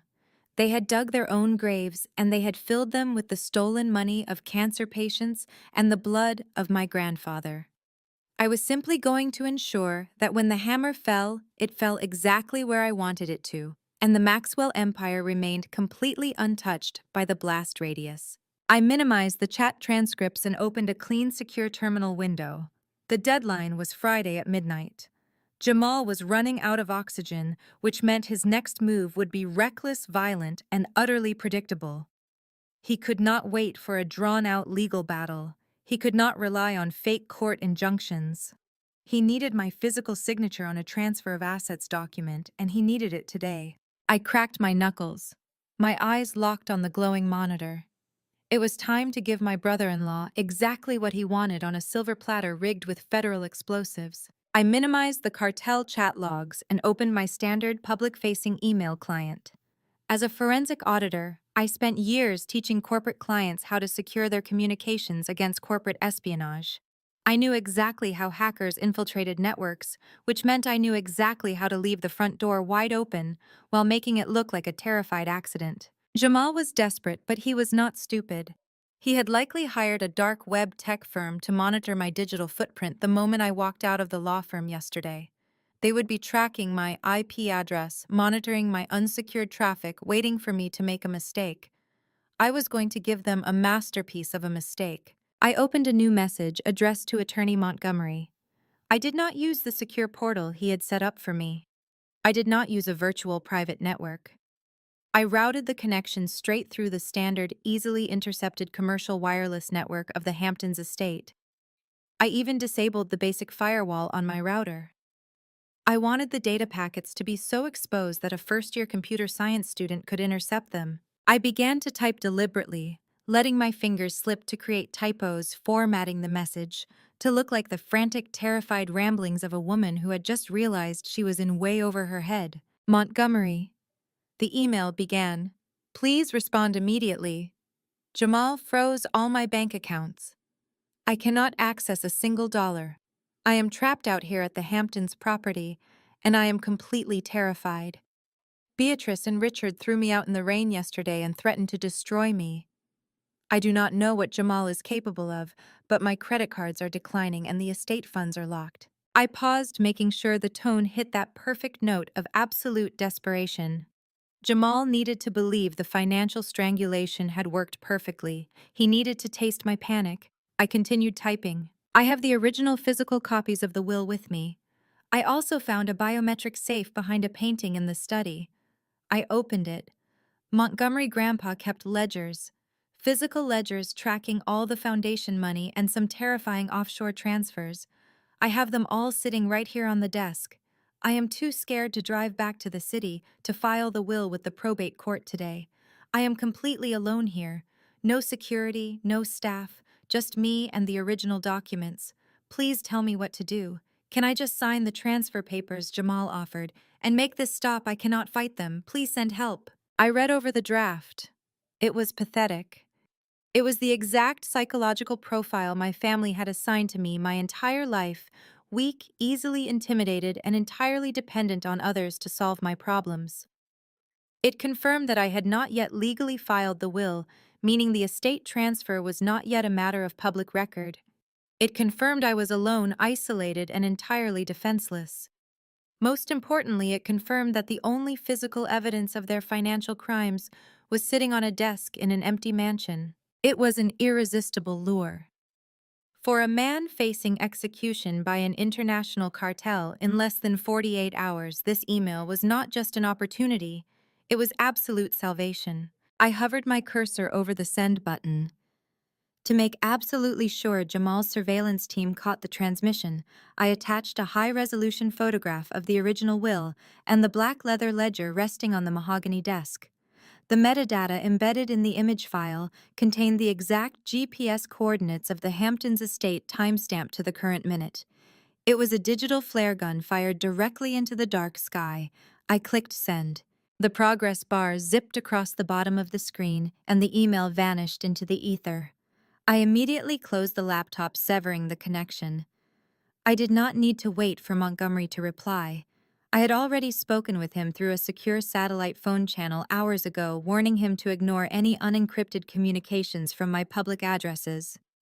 He was already drafting the necessary cover stories on his end to keep my family completely in the dark. I stood up from the desk and began preparing the physical environment. If my psychological profile of Jamal was accurate, he would not wait for nightfall. The cartel deadline was breathing down his neck, and my email had just informed him that the window of opportunity was wide open. He would assemble whatever hired muscle he could afford on short notice and drive straight out to the coast. I moved through the massive study, meticulously arranging the scene. I placed the black leather ledger right in the center of the desk, perfectly aligned with the brass lamp. I set the notarized copies of the will right beside it. I left an expensive fountain pen resting on top of a blank sheet of paper, a visual cue of my supposed readiness to surrender everything to them. Then I walked to the heavy oak double doors of the study and pulled them wide open. I moved down the hallway, unlocking the grand front entrance of the mansion. I disarmed the localized perimeter alarms. I wanted them to drive right up to the front steps. I wanted them to walk through the doors feeling like absolute conquerors. They needed to feel the intoxicating rush of total victory right before the floor gave way beneath them. I returned to the study, pulled a heavy, high-backed leather chair into the center of the room, and sat down facing the open doors. The storm outside had completely died down, leaving the estate wrapped in a chilling, heavy silence. I crossed my legs, rested my hands calmly on the armrests, and looked at the clock on the wall. The bait was in the water. Now there was nothing left to do but wait for the predators to arrive. 70 miles away in the heart of Manhattan, the atmosphere inside the Maxwell townhouse was suffocating. The air conditioning was running at full blast, but Jamal was sweating straight through his custom-tailored Italian shirt. He paced back and forth across the Persian rug in the living room, a crystal tumbler of scotch gripped tightly in his hand. The $50 million cartel deadline was a literal noose tightening around his neck with every passing hour. He had stopped checking the stock market and started checking the security cameras outside his building, terrified that the collection team had arrived early. Vanessa was sitting on the velvet sofa, chewing aggressively on her thumbnail. Her credit cards had started declining that afternoon. Jamal had quietly drained their personal accounts to cover the bare minimum operating costs of his collapsing hedge fund, leaving her humiliated at a high-end boutique. Richard was pouring himself his fourth drink at the wet bar, while Beatrice paced near the window, complaining bitterly about the social fallout they would endure if the country club found out about their financial situation. They were a family of cornered rats, mere hours away from turning on each other to survive. Then a sharp metallic ping echoed from the sleek black laptop resting on the glass coffee table. Jamal froze. He set his scotch glass down so hard the liquid sloshed over the rim. He had paid a small fortune to a dark web surveillance firm to monitor the digital traffic coming in and out of the Hamptons estate. He lunged across the coffee table and opened the laptop. His dark eyes scanned the intercepted data packet, reading the unencrypted email line by line. A low, vibrating chuckle started deep in his chest. The chuckle quickly escalated into a loud, booming laugh that echoed through the tense living room. The sheer, overwhelming relief radiating from his body instantly shifted the energy in the space.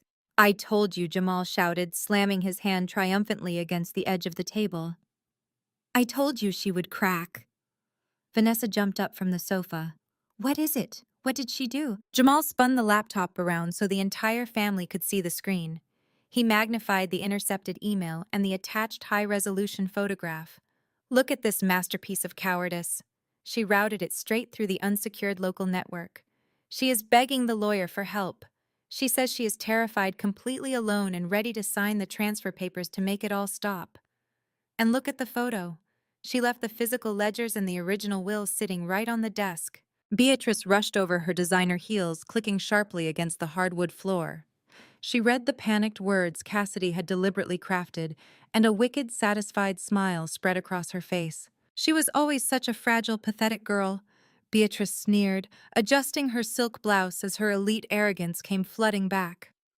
"One night alone in the dark, stripped of her bank accounts, and she completely crumbles. I knew the financial freeze would break her spirit. She does not have the stomach for this level of conflict. She is exactly where she belongs, crying in an empty room, waiting for someone to rescue her." Richard let out a long, heavy exhale, running a hand through his silver hair. He stared at the photograph of the black leather ledger resting on the mahogany desk. "That book contains every wire transfer we authorized from the Foundation. We have to get our hands on it tonight and burn it to ash. If she hands that over to the probate courts or the authorities, we are finished." "We are not just burning the book," Jamal said, his voice dropping into a cold, ruthless register. "We are taking everything. The cartel deadline is tomorrow night. I am not waiting for a drawn-out legal surrender or for the lawyer to drive out there and hold her hand. We are going to the Hamptons right now. We walk in, we put the asset transfer documents in front of her face, and we do not leave until her signature is on the dotted line." Vanessa clapped her hands together, a sudden vicious excitement lighting up her eyes. "Finally. We can kick her out into the dirt where she belongs and get our lives back. I want my yacht, Jamal. I want everything that old man promised us." Jamal was already pulling out his encrypted cellular phone. "You will get it, babe, but we are not taking any chances. She is desperate, which means she might try to lock the doors or call the local police when she sees us pull up. I am going to make a few phone calls and stack the deck so heavily she will not even be able to breathe without our permission." He dialed a number he kept strictly off the books. It belonged to a private security contractor who specialized in hostile corporate takeovers and aggressive asset seizures. Jamal did not mince words. He ordered 4 heavily armed ex-military contractors who knew how to clear a massive residential property without asking questions. He promised them triple their usual rate for immediate same-day deployment. Next, Jamal opened his contacts and found the number for a local law enforcement official in the Hamptons.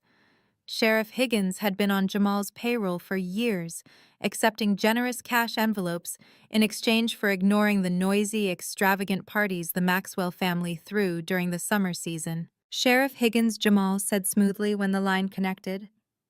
"I have a highly sensitive family emergency at our coastal estate. My sister-in-law is suffering from a severe psychotic break. She broke into the property, she is highly unstable, and she is hoarding sensitive corporate documents. I am heading out there with my family to conduct a wellness check and secure the premises. I need you to meet us at the gates with your cruiser. Bring an official eviction mandate. I will make sure a $50,000 campaign donation finds its way to your office by Monday morning." Jamal hung up the phone and smiled at his family. "It is done. We have the muscle to intimidate her, and we have the badge to make it look completely legal if the neighbors get curious." Richard walked over to the wet bar and poured himself a fresh drink, raising the glass in the air. "To Theodore Maxwell. His empire is finally in the right hands." Beatrice laughed a high, cruel sound as she picked up her designer handbag. "Let us go show the little penny counter what real power looks like." Jamal grabbed the freshly printed asset transfer documents and slid them into his expensive leather briefcase. He adjusted his suit jacket, feeling the intoxicating rush of absolute victory. He had outsmarted the cartel, he had outplayed the old man, and he was about to crush the annoying little auditor who thought she could stand in his way. They marched down to the underground parking garage of the townhouse. 3 black luxury SUVs were already idling their headlights, cutting through the dim concrete space. The family climbed into the plush leather interiors, surrounded by wealth, arrogance, and a completely false sense of security. As the convoy rolled out onto the wet Manhattan streets and headed east toward the coast, they truly believed they were predators closing in on a trapped, helpless rabbit. They had absolutely no idea they were driving straight into a federal slaughterhouse. As the 3 black luxury vehicles sped eastward on the Long Island Expressway, cutting through the damp night air, I was sitting in the dead quiet of my grandfather's study. The trap was baited. Now I needed the teeth to spring it. My encrypted satellite phone vibrated on the mahogany desk. The caller identification was masked, displaying a routing string of random shifting numbers. I picked up the heavy device and pressed the green button to accept the connection. "Cassidy Maxwell," I answered, my voice steady. "This is Special Agent Keller, FBI Economic Crimes Division." The gruff, authoritative voice came through the encrypted line. "I received your data packet 15 minutes ago. I also have United States Attorney Vance on a secure conference line. You have our undivided attention. Talk to me." I did not waste time with pleasantries or emotional appeals. "Agent Keller, Attorney Vance. What you are looking at is a comprehensive forensic audit of Vanguard Apex. My brother-in-law Jamal has been operating a massive Ponzi scheme. The legitimate revenue of his hedge fund flatlined over 2 years ago. To cover the massive shortfall and prevent a run on the fund, he and my parents, Richard and Beatrice Maxwell, embezzled over $100 million from the Maxwell Family Charitable Foundation. We are reviewing the routing numbers right now." The U.S. attorney said, her tone sharp and entirely focused. "This is a staggering amount of capital to siphon from a registered nonprofit.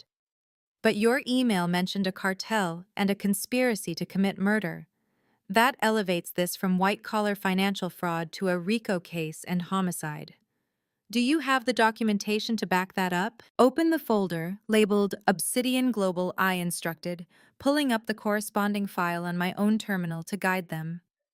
Jamal solicited $50 million from an international money laundering syndicate to plug the bleeding holes in his portfolio. They gave him a hard deadline of Friday at midnight to return their principal investment. He is completely insolvent. My grandfather discovered the entire operation and was preparing to bring this exact evidence to your office. I heard the rapid sound of typing on the other end of the line. "I see the drafts," Keller muttered, his voice tightening. Theodore Maxwell was putting together a whistleblower packet. He was going to burn them all to the ground. "He never got the chance to send it," I said, my grip tightening on the heavy satellite phone. "Open the subfolder named Thorn." 2 days before my grandfather's fatal car crash, Jamal wired $200,000 from a shell company to a man named Elias Thorn. Thorn is a known mechanic with a criminal history of vehicular sabotage and insurance fraud. They paid him to cut the brake lines on my grandfather's Aston Martin. Dead silence fell over the federal conference line. When Keller finally spoke again, his voice was laced with pure professional malice. They murdered a billionaire to cover up a cartel debt and a charity embezzlement. And now they are moving to secure the estate to pay off the syndicate before the Friday deadline. "Exactly," I said. "And I just gave them the perfect excuse to act recklessly."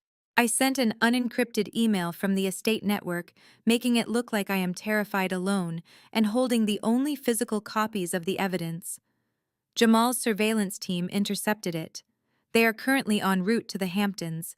They are bringing private security contractors and a corrupt local law enforcement officer to force me into signing over the $10 billion estate before the sun comes up.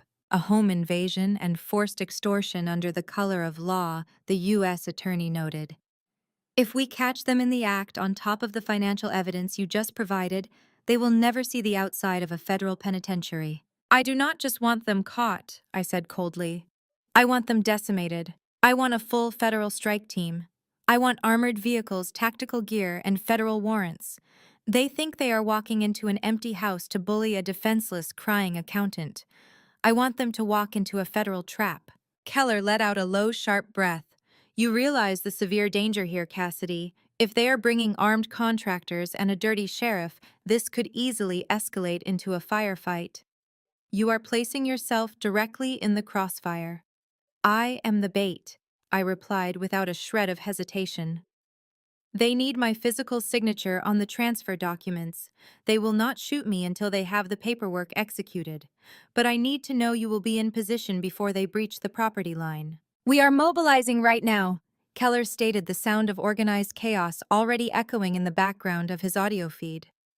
I am pulling the tactical response team from the New York field office.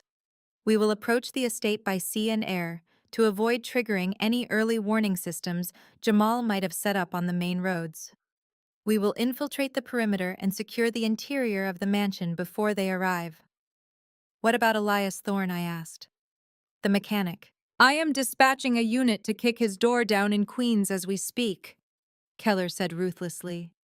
Faced with accessory to murder and federal conspiracy charges, a guy like Thorne will flip on your family before the handcuffs are even tight on his wrists. We will have his written confession in hand by dawn.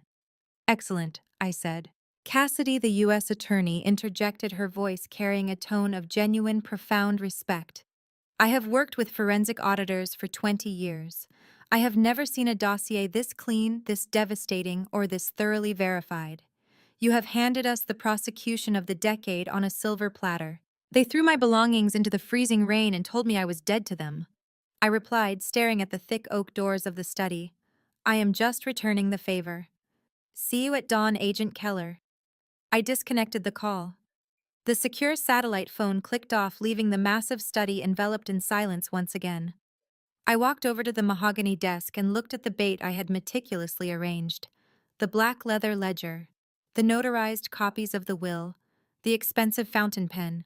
I adjusted the pen slightly, making sure it rested perfectly parallel to the documents. Every single detail needed to sell the illusion of my complete submission. I walked to the massive floor-to-ceiling windows and looked out over the sprawling, manicured lawns of the estate. The storm had fully passed, leaving the night sky crystal clear. Millions of stars reflected off the dark, churning waters of the Atlantic Ocean in the distance. My family was speeding toward me right now, drunk on their own arrogance fueled by sheer desperation and greed. They thought the Maxwell Empire was ripe for the taking. They thought I was nothing but a fragile roadblock they could easily smash to pieces. I sat back down in my grandfather's heavy leather chair and folded my hands in my lap. The chessboard was set. The federal pieces were moving into position. The endgame was finally here. The horizon over the Atlantic shifted from pitch black to a bruised metallic gray. The sun was just beginning to rise, casting long, sharp shadows across the manicured lawns of the Hamptons estate. I remained seated in my grandfather's leather chair, watching the high-definition security monitors I had linked to my laptop. The federal tactical teams had infiltrated the property 2 hours ago under the cover of darkness. They moved like absolute ghosts. I never heard a single footstep on the hardwood floors, never saw a single flashlight beam sweep across the corridors. Agent Keller had simply sent a single encrypted text message to my secure device reading that they held the house and were awaiting the breach. At exactly 6 in the morning, the heavy, oppressive silence of the coastal road was shattered by the deep, aggressive roar of high-performance engines. On my monitor, I watched 3 massive, blacked-out luxury SUVs turn off the main highway and approach the front entrance. Finding the wrought iron gates standing wide open just as I had left them, the drivers did not even pause. The convoy accelerated up the long, winding driveway, their thick tires crunching loudly and violently against the gravel. They drove with the absolute reckless entitlement of people who believed they owned the very ground they were parking on. The 3 massive vehicles slammed to a halt in the circular motor court right at the base of the grand front steps. The heavy doors swung open simultaneously. Jamal stepped out first. He had changed out of his Manhattan business suit and was now wearing a dark, expensive cashmere overcoat, trying desperately to project the image of a ruthless, untouchable mob boss. Vanessa emerged from the passenger side, clutching a designer handbag against her chest, her face twisted into a grotesque, triumphant smirk. Richard and Beatrice stepped out of the second vehicle. My mother looked around the massive property, her eyes glittering with unchecked greed, mentally calculating how quickly she could redecorate the classic stone facade to suit her own vain aesthetic. From the third SUV, the hired muscle deployed. Four massive men stepped onto the gravel. They wore tactical dark clothing, heavy boots, and carried themselves with the rigid, aggressive posture of ex-military private contractors.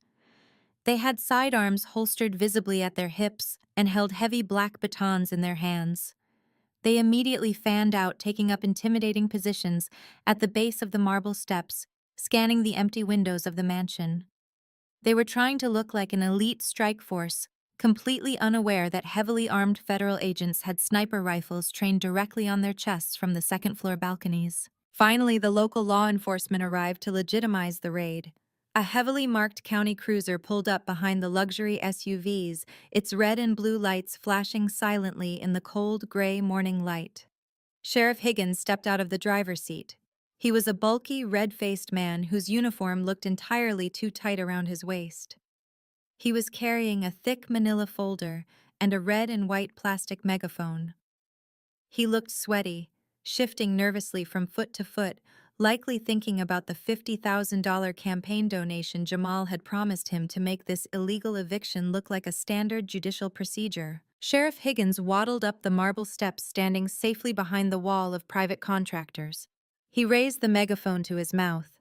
A loud screeching burst of static pierced the quiet morning air, causing a flock of seagulls to scatter frantically from the nearby oak trees. Cassidy Maxwell.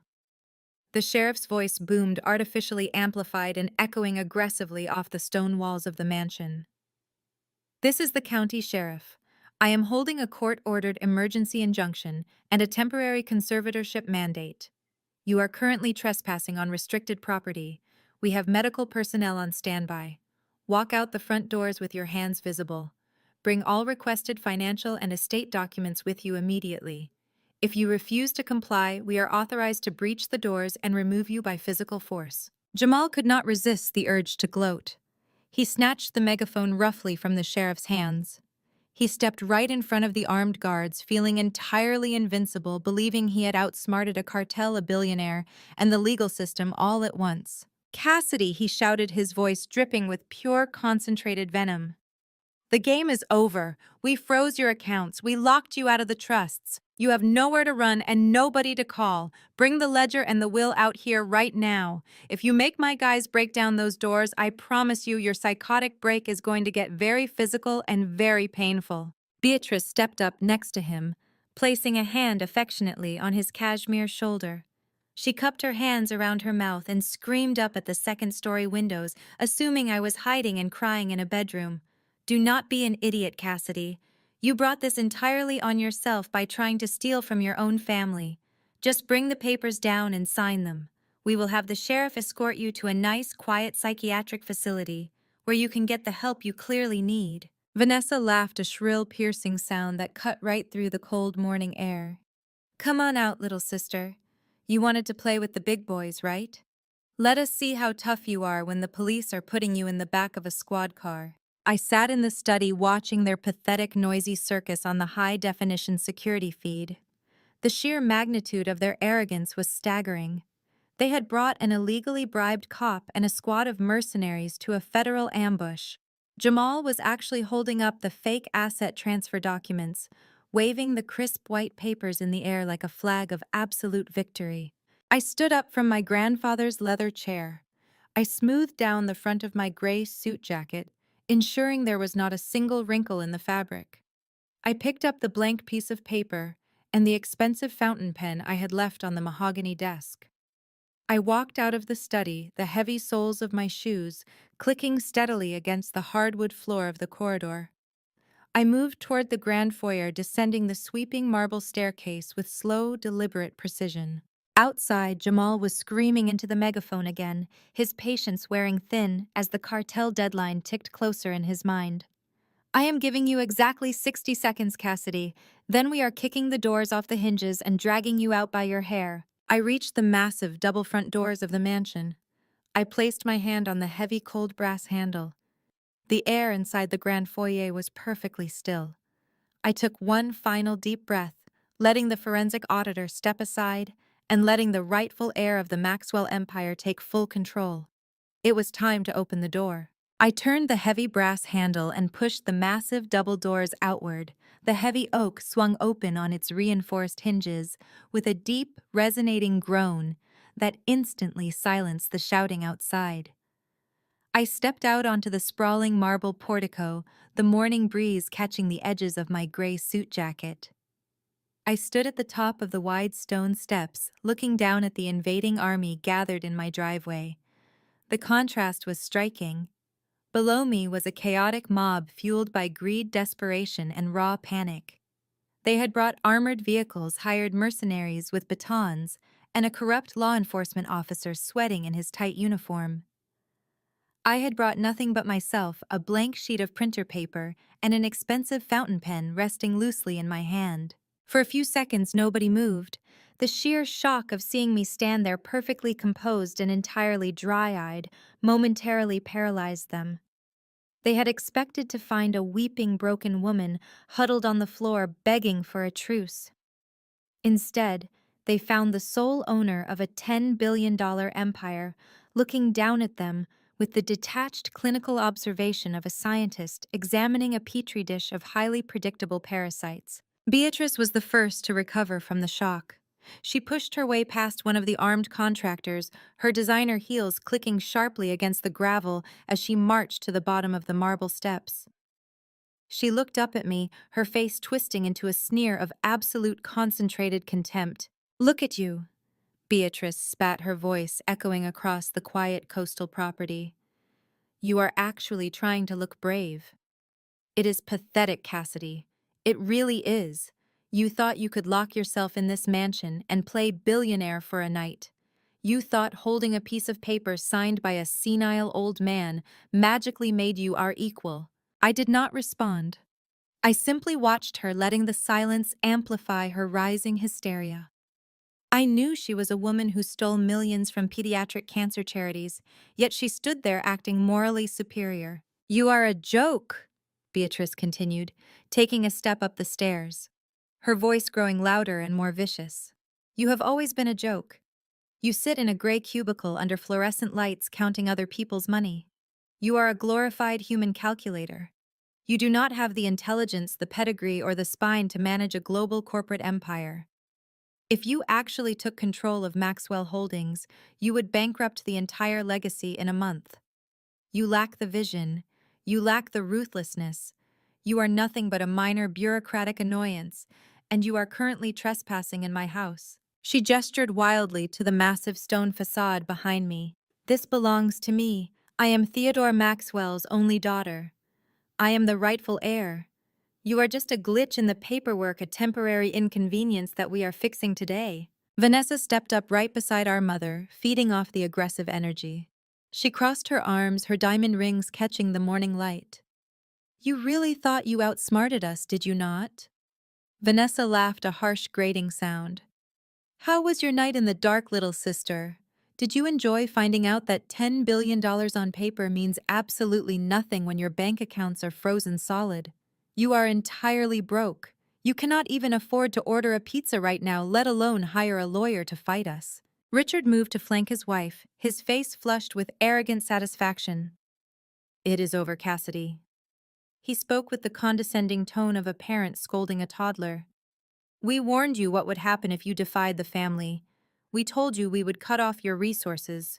Now we have the county sheriff standing right here with an emergency court order. You are legally incapacitated. You are trespassing. You are entirely out of options." I remained perfectly motionless. I held the blank piece of paper and the fountain pen in my hand, letting them see it. To their desperate, greedy eyes, those items looked like a flag of surrender. They believed I had brought the pen out to sign my life away. Behind Jamal, Sheriff Higgins rested his hand on his utility belt, puffing out his chest to look intimidating. He tapped the red and white megaphone against his thigh, waiting for the signal to arrest me on bogus charges. The 4 private security contractors shifted their weight, their hands resting loosely near their holstered weapons. They were entirely prepared to rush the porch, tackle me to the ground, and drag me out of my own home. They had all been paid exceptionally well to look the other way, while a massive financial crime was committed in broad daylight. Jamal had lost his patience. The $50 million cartel deadline was burning a hole in his brain, and he could not waste another second on Beatrice's theatrical monologues. He shoved past his hired mercenaries, his heavy footsteps thudding violently as he marched straight up the marble steps. He did not stop until he was standing just inches away from me, utilizing his massive height to tower over my much smaller frame. He ripped the forged asset transfer document from his leather briefcase and shoved it aggressively directly against my chest, crushing the crisp paper against my gray suit jacket. "I am done playing games with you!" Jamal growled, his voice a low, terrifying rumble meant only for me to hear. The veins in his neck were pulsing visibly. "You are going to take this pen, you are going to sign on the dotted line, and you are going to hand the estate over to me right now. If you hesitate for even 1 second, I am going to signal the sheriff. He will put you in handcuffs, drag you down these steps in front of everyone, and lock you in a psychiatric hold for the next 30 days. He leaned his face so close to mine I could smell the stale coffee and sheer panic on his breath. He pointed a thick finger at my face. "Sign the paper, Cassidy. Sign it, or I will let my guys throw you onto the pavement and we will take it by force." I did not flinch. I did not take a single step back. The sharp edge of the forged legal document crinkled loudly against my collarbone, pressed hard by Jamal's trembling hand. He was breathing heavily, his broad chest heaving under his expensive cashmere overcoat. I looked directly into his dark, bloodshot eyes. I saw the absolute terror hiding just beneath his aggressive, domineering posture. The $50 million cartel debt was screaming in his mind, deafening him to all logic and reason. He honestly believed he was the apex predator standing on this porch. He believed physical violence and loud intimidation were the ultimate currencies of power. As a forensic auditor, I knew the truth. Real power does not need to scream through a megaphone. Real power does not need to shove paper against someone's chest. Real power operates in absolute silence until it is time to drop the hammer. I let my gaze flick briefly over his broad shoulder. At the bottom of the sweeping marble steps, Beatrice was tapping her designer shoe impatiently against the wet gravel, waiting for the victorious moment she could finally step over me and claim her stolen throne. Richard was whispering something to Sheriff Higgins, likely confirming the logistics of tossing me into the back of a filthy squad car. Vanessa was practically vibrating with malicious excitement, her eyes locked eagerly on the paper crushed against my chest, waiting for my ink to hit the page so she could go buy her luxury yacht. The 4 private military contractors stood like stone statues, their hands hovering dangerously near their holstered sidearms, waiting for Jamal to give the signal to attack. It was a perfect, picturesque portrait of an organized criminal enterprise operating with complete impunity in broad daylight. They had brought an army to crush a single accountant. They thought I was entirely isolated. They thought stripping me of my bank accounts and threatening me with a corrupt county sheriff would paralyze me with fear. They expected the quiet, overlooked sister to simply collapse under the sheer weight of their collective authority. But as I looked at their greedy, expectant faces, I felt no fear. I felt only the icy, calculating precision of a trap perfectly executed. Every single variable had aligned exactly as I had modeled it in the war room. I had mapped their desperation, predicted their timeline, and baited the hook with absolute perfection. I looked back up at Jamal. The heavy scent of his expensive cologne mixed with the sharp, sour odor of his nervous sweat. He pressed the transfer document harder against my suit jacket, his jaw locked tight. "Are you deaf, Cassidy?" Jamal growled, his voice vibrating with barely contained violence. "Pick up the pen. Sign the paper right now, or I swear to God I will let them break you in half." I slowly raised my left hand. Jamal smirked, a fleeting flash of triumph crossing his face. He assumed I was finally yielding, reaching up to take the document and sign my life away. He assumed his brute force tactics had won the war. Instead, I simply opened my fingers. The blank sheet of printer paper and the expensive gold fountain pen I had carried out with me slipped effortlessly from my grasp. The heavy pen hit the marble portico with a sharp, resonant clatter. The sound cut through the tense morning air like a gunshot. The blank paper fluttered uselessly to the ground, landing in a small puddle of rainwater right next to Jamal's polished leather shoes. Jamal's triumphant smirk instantly vanished. His thick brow furrowed in deep, aggressive confusion. He looked from the fallen pen back up to my face, his mouth opening to issue another violent threat. He could not comprehend why the weak, submissive girl he had bullied her entire life was not following his script. He never got the chance to speak another word. A slow, razor-sharp smile stretched across my face. It was not a smile of surrender. It was the smile of a predator watching the steel jaws of a trap snap shut. I raised my wrist with calm, deliberate precision, pulling back the sleeve of my gray suit jacket to check the time on my watch. The silver hands aligned perfectly on the dial. "You are 5 minutes early," I said, my voice projecting clearly and steadily across the entire motor court. Jamal blinked rapidly, the gears in his desperate mind grinding to a violent, sparking halt. He stared at me, trying to process the absolute lack of fear in my eyes. He was trying to decode the meaning of my words, but his brain was too clouded by his own arrogance to realize he had just walked blindly into a slaughterhouse. Down in the driveway, Beatrice let out a harsh sound of annoyance, yelling up the stairs to ask what was taking so long. Sheriff Higgins shifted uncomfortably, his hand resting nervously on his utility belt. Before Jamal could even formulate a response, I took a single deliberate step backward. I did not turn around. I did not touch the heavy oak doors behind me. I did not have to. With a massive synchronized mechanical groan, the double doors of the mansion were violently pulled open from the inside. They swung inward with blinding speed, crashing heavily against the interior walls of the grand foyer. The sudden explosive movement sucked the air right off the porch. Jamal flinched, taking a rapid half-step back, his eyes darting from my face to the dark cavernous space that had just opened up behind me.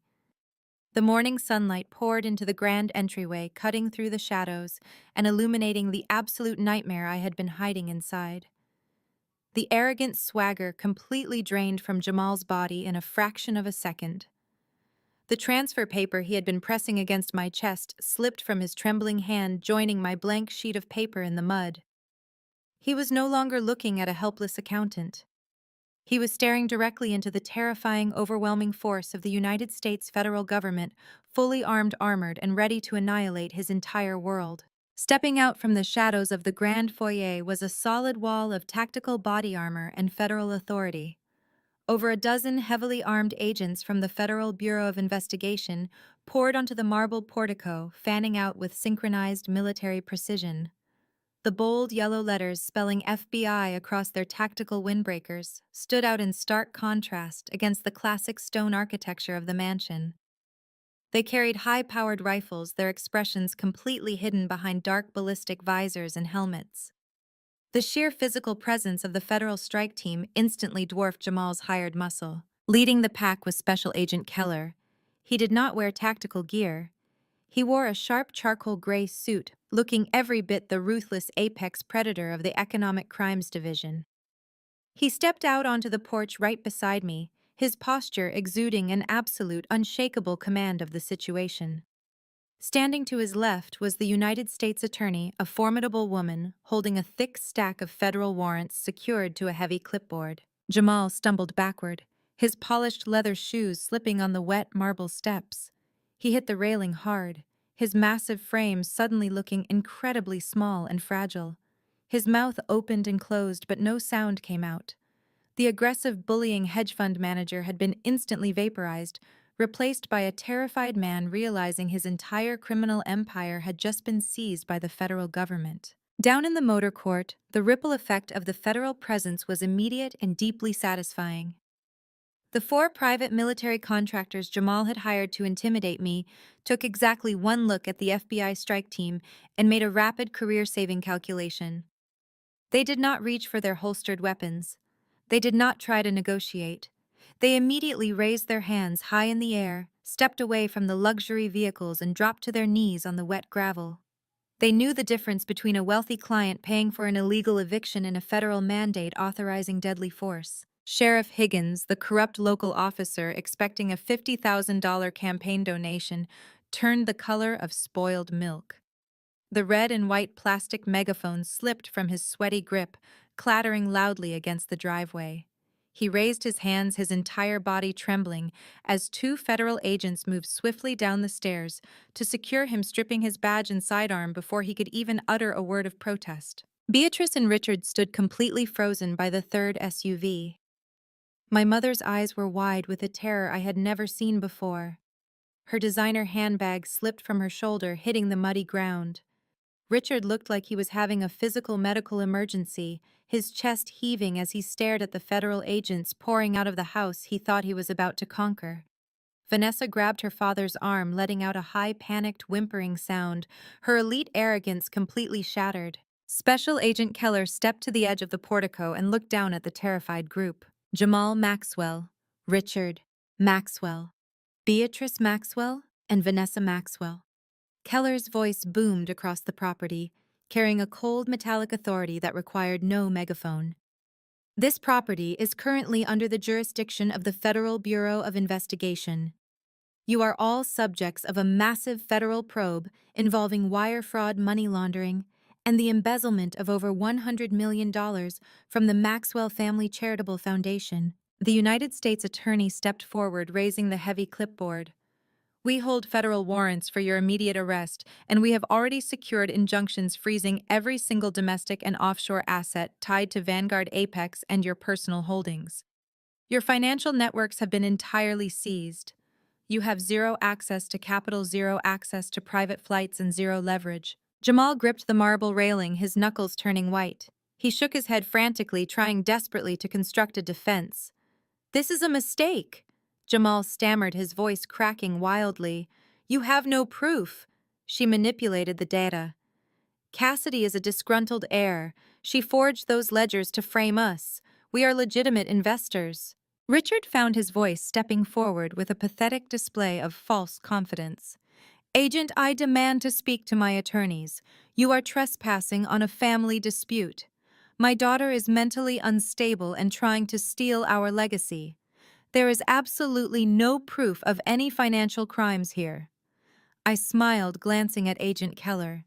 He gave a sharp, definitive nod to the agents stationed just inside the grand foyer. "We are not just here for the financial crimes," Richard Agent Keller said, his voice dropping into a deadly quiet register that silenced the entire driveway. "We are here for the homicide."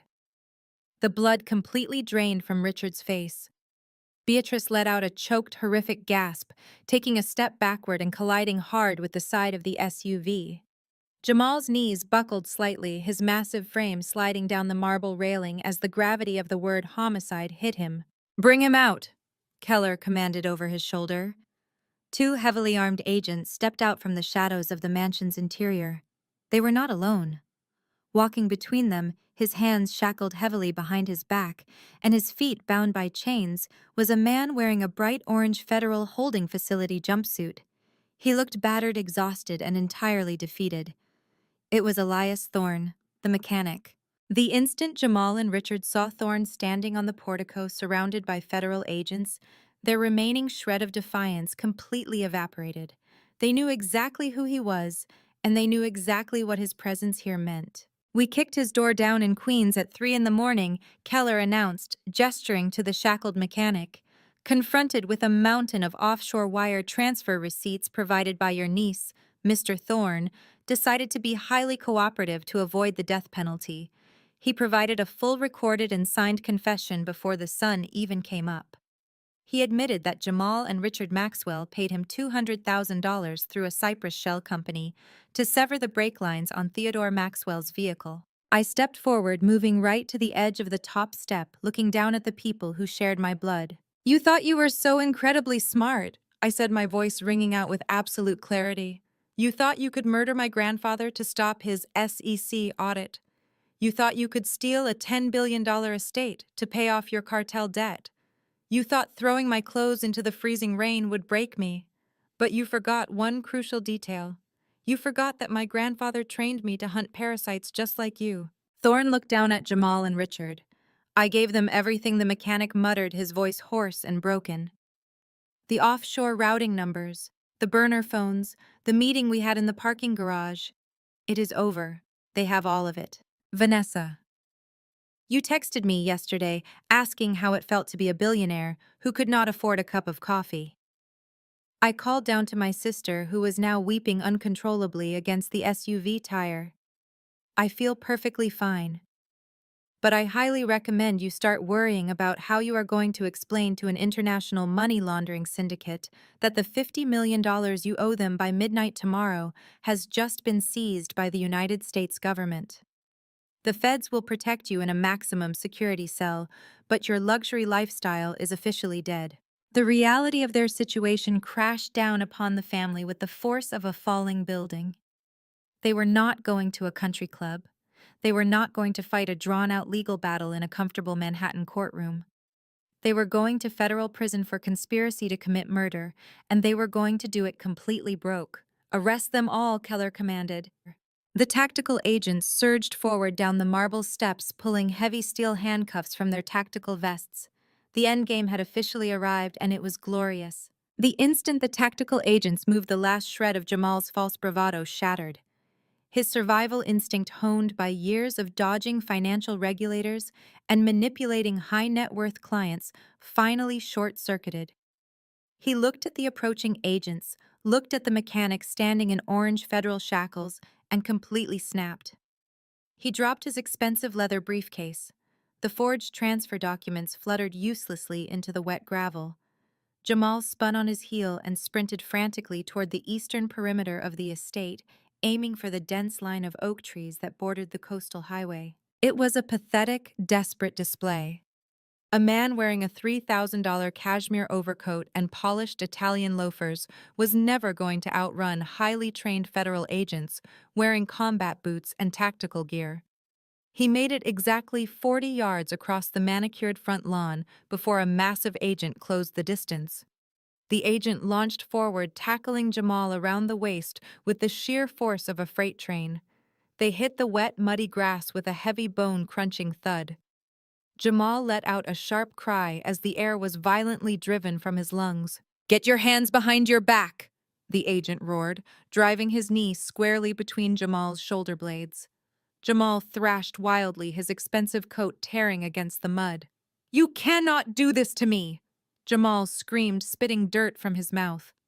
"I manage billions of dollars. I know senators. I will buy this entire agency and have you all fired. Get off me!" His empty threats were answered with the cold, unforgiving click of heavy steel handcuffs ratcheting tightly around his wrists. The agent hauled Jamal roughly to his feet. His custom suit was smeared with thick, wet mud. His face was scratched from the grass, and his dark eyes were wide with the terrified realization that he was no longer a master of the universe. He was just another common criminal heading to a federal holding cell, and the cartel was still waiting for their money. Back in the motor court, Richard and Beatrice were faring no better. Richard tried to maintain his elite country club posture, puffing out his chest as two agents approached him. "Take your hands off me," Richard demanded, his voice trembling with a mix of fear and indignation. "I am a respected businessman. I demand to call my legal counsel immediately. You are making a catastrophic mistake." The agents did not even pause. They grabbed Richard by the arms, spun him around, and shoved him hard against the side of his own luxury SUV. Richard let out a gasp of pain as his chest hit the cold metal. He tried to squirm, but an agent swiftly kicked his legs apart, forcing him into a vulnerable spread-eagle stance. The metallic snap of handcuffs echoed loudly. For a man who had spent his entire life looking down on the working class, being aggressively manhandled and read his Miranda rights in his own driveway was the ultimate soul-crushing humiliation. Beatrice was entirely hysterical. As an agent approached her holding a pair of cuffs, she began backing away, waving her hands frantically in the air. "No, no, do not touch me!" Beatrice shrieked, her voice reaching a shrill, piercing pitch. "I am Theodore Maxwell's daughter.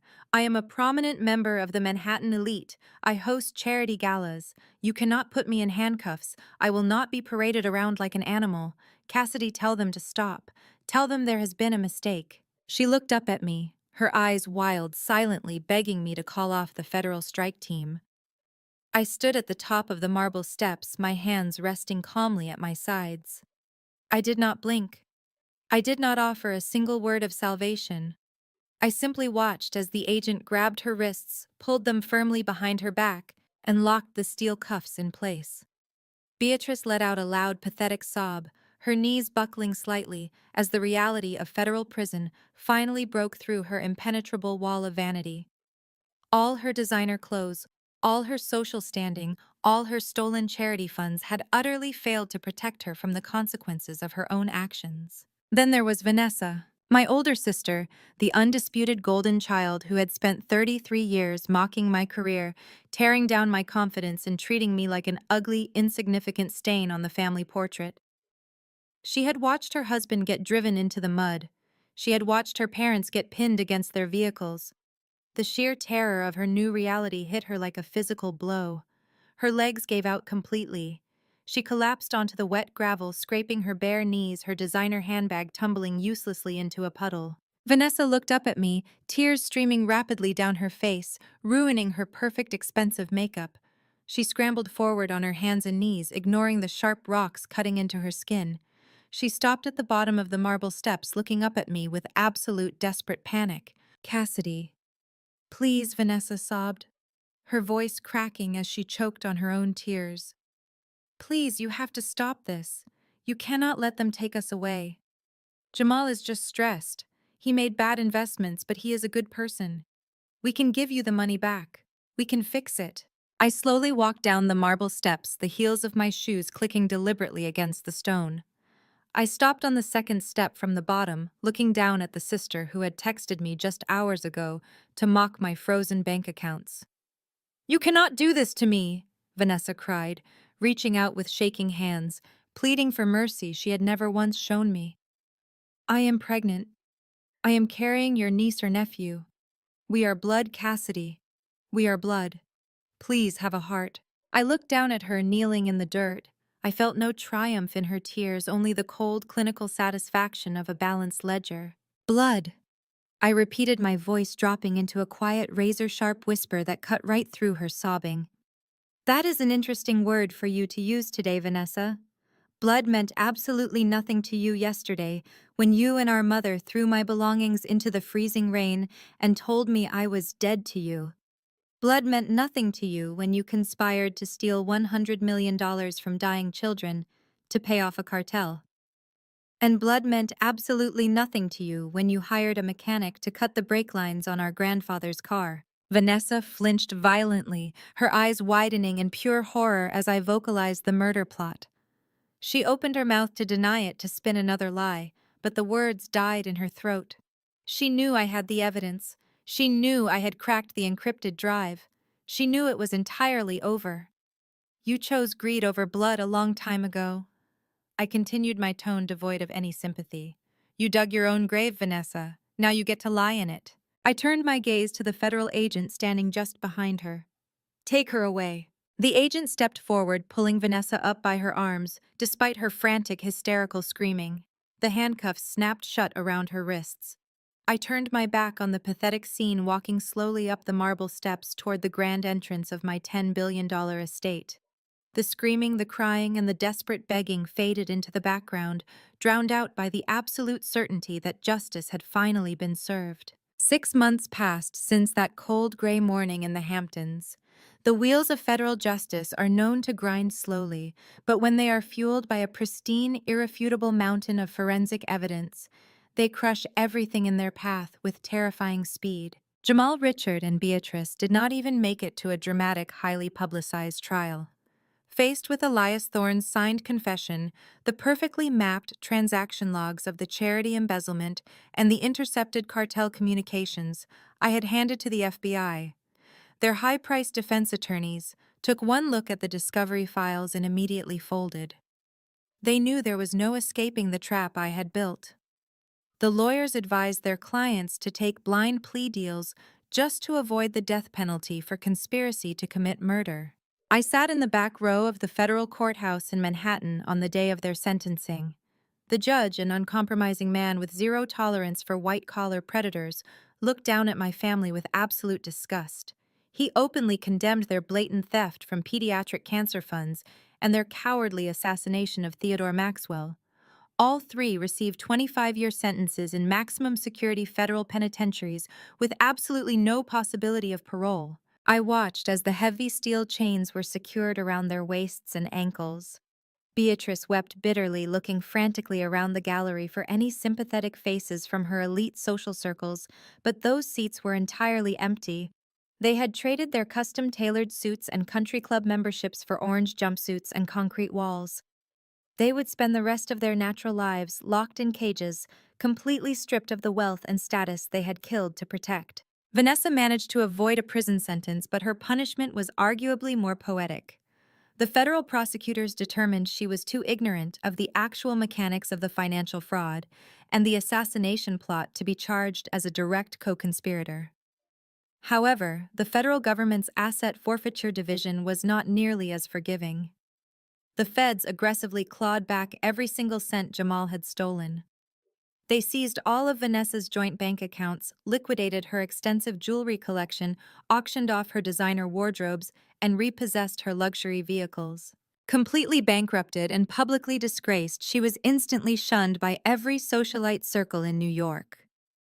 The former golden child of the Maxwell family, who had constantly mocked my salary and my career, was now living in a cramped government-subsidized Section 8 apartment in a gritty, unforgiving borough. To meet her court-ordered restitution payments and afford basic groceries, she was forced to take a grueling minimum wage job, folding clothes at a massive discount retail outlet. I received a brief, deeply satisfying report from the private investigator I kept on retainer. He described Vanessa standing on her feet for 10 hours a day, wearing a cheap, scratchy polyester uniform, taking verbal abuse from impatient customers who did not care about her former pedigree. The woman who had sneered at my gray suits was now spending her life serving the exact working-class people she used to actively despise. While my biological family faced total annihilation, I went to work on the Maxwell empire. Taking the helm as the sole shareholder and chief executive officer of Maxwell Holdings, I deployed my forensic auditing skills on a massive corporate scale. I did not just inherit the company. I surgically dismantled and rebuilt it. I spent the first 3 months conducting a brutal, uncompromising purge of the entire organization. I marched into the executive boardrooms and fired every single vice president, director, and manager who had turned a blind eye to Jamal's shell companies.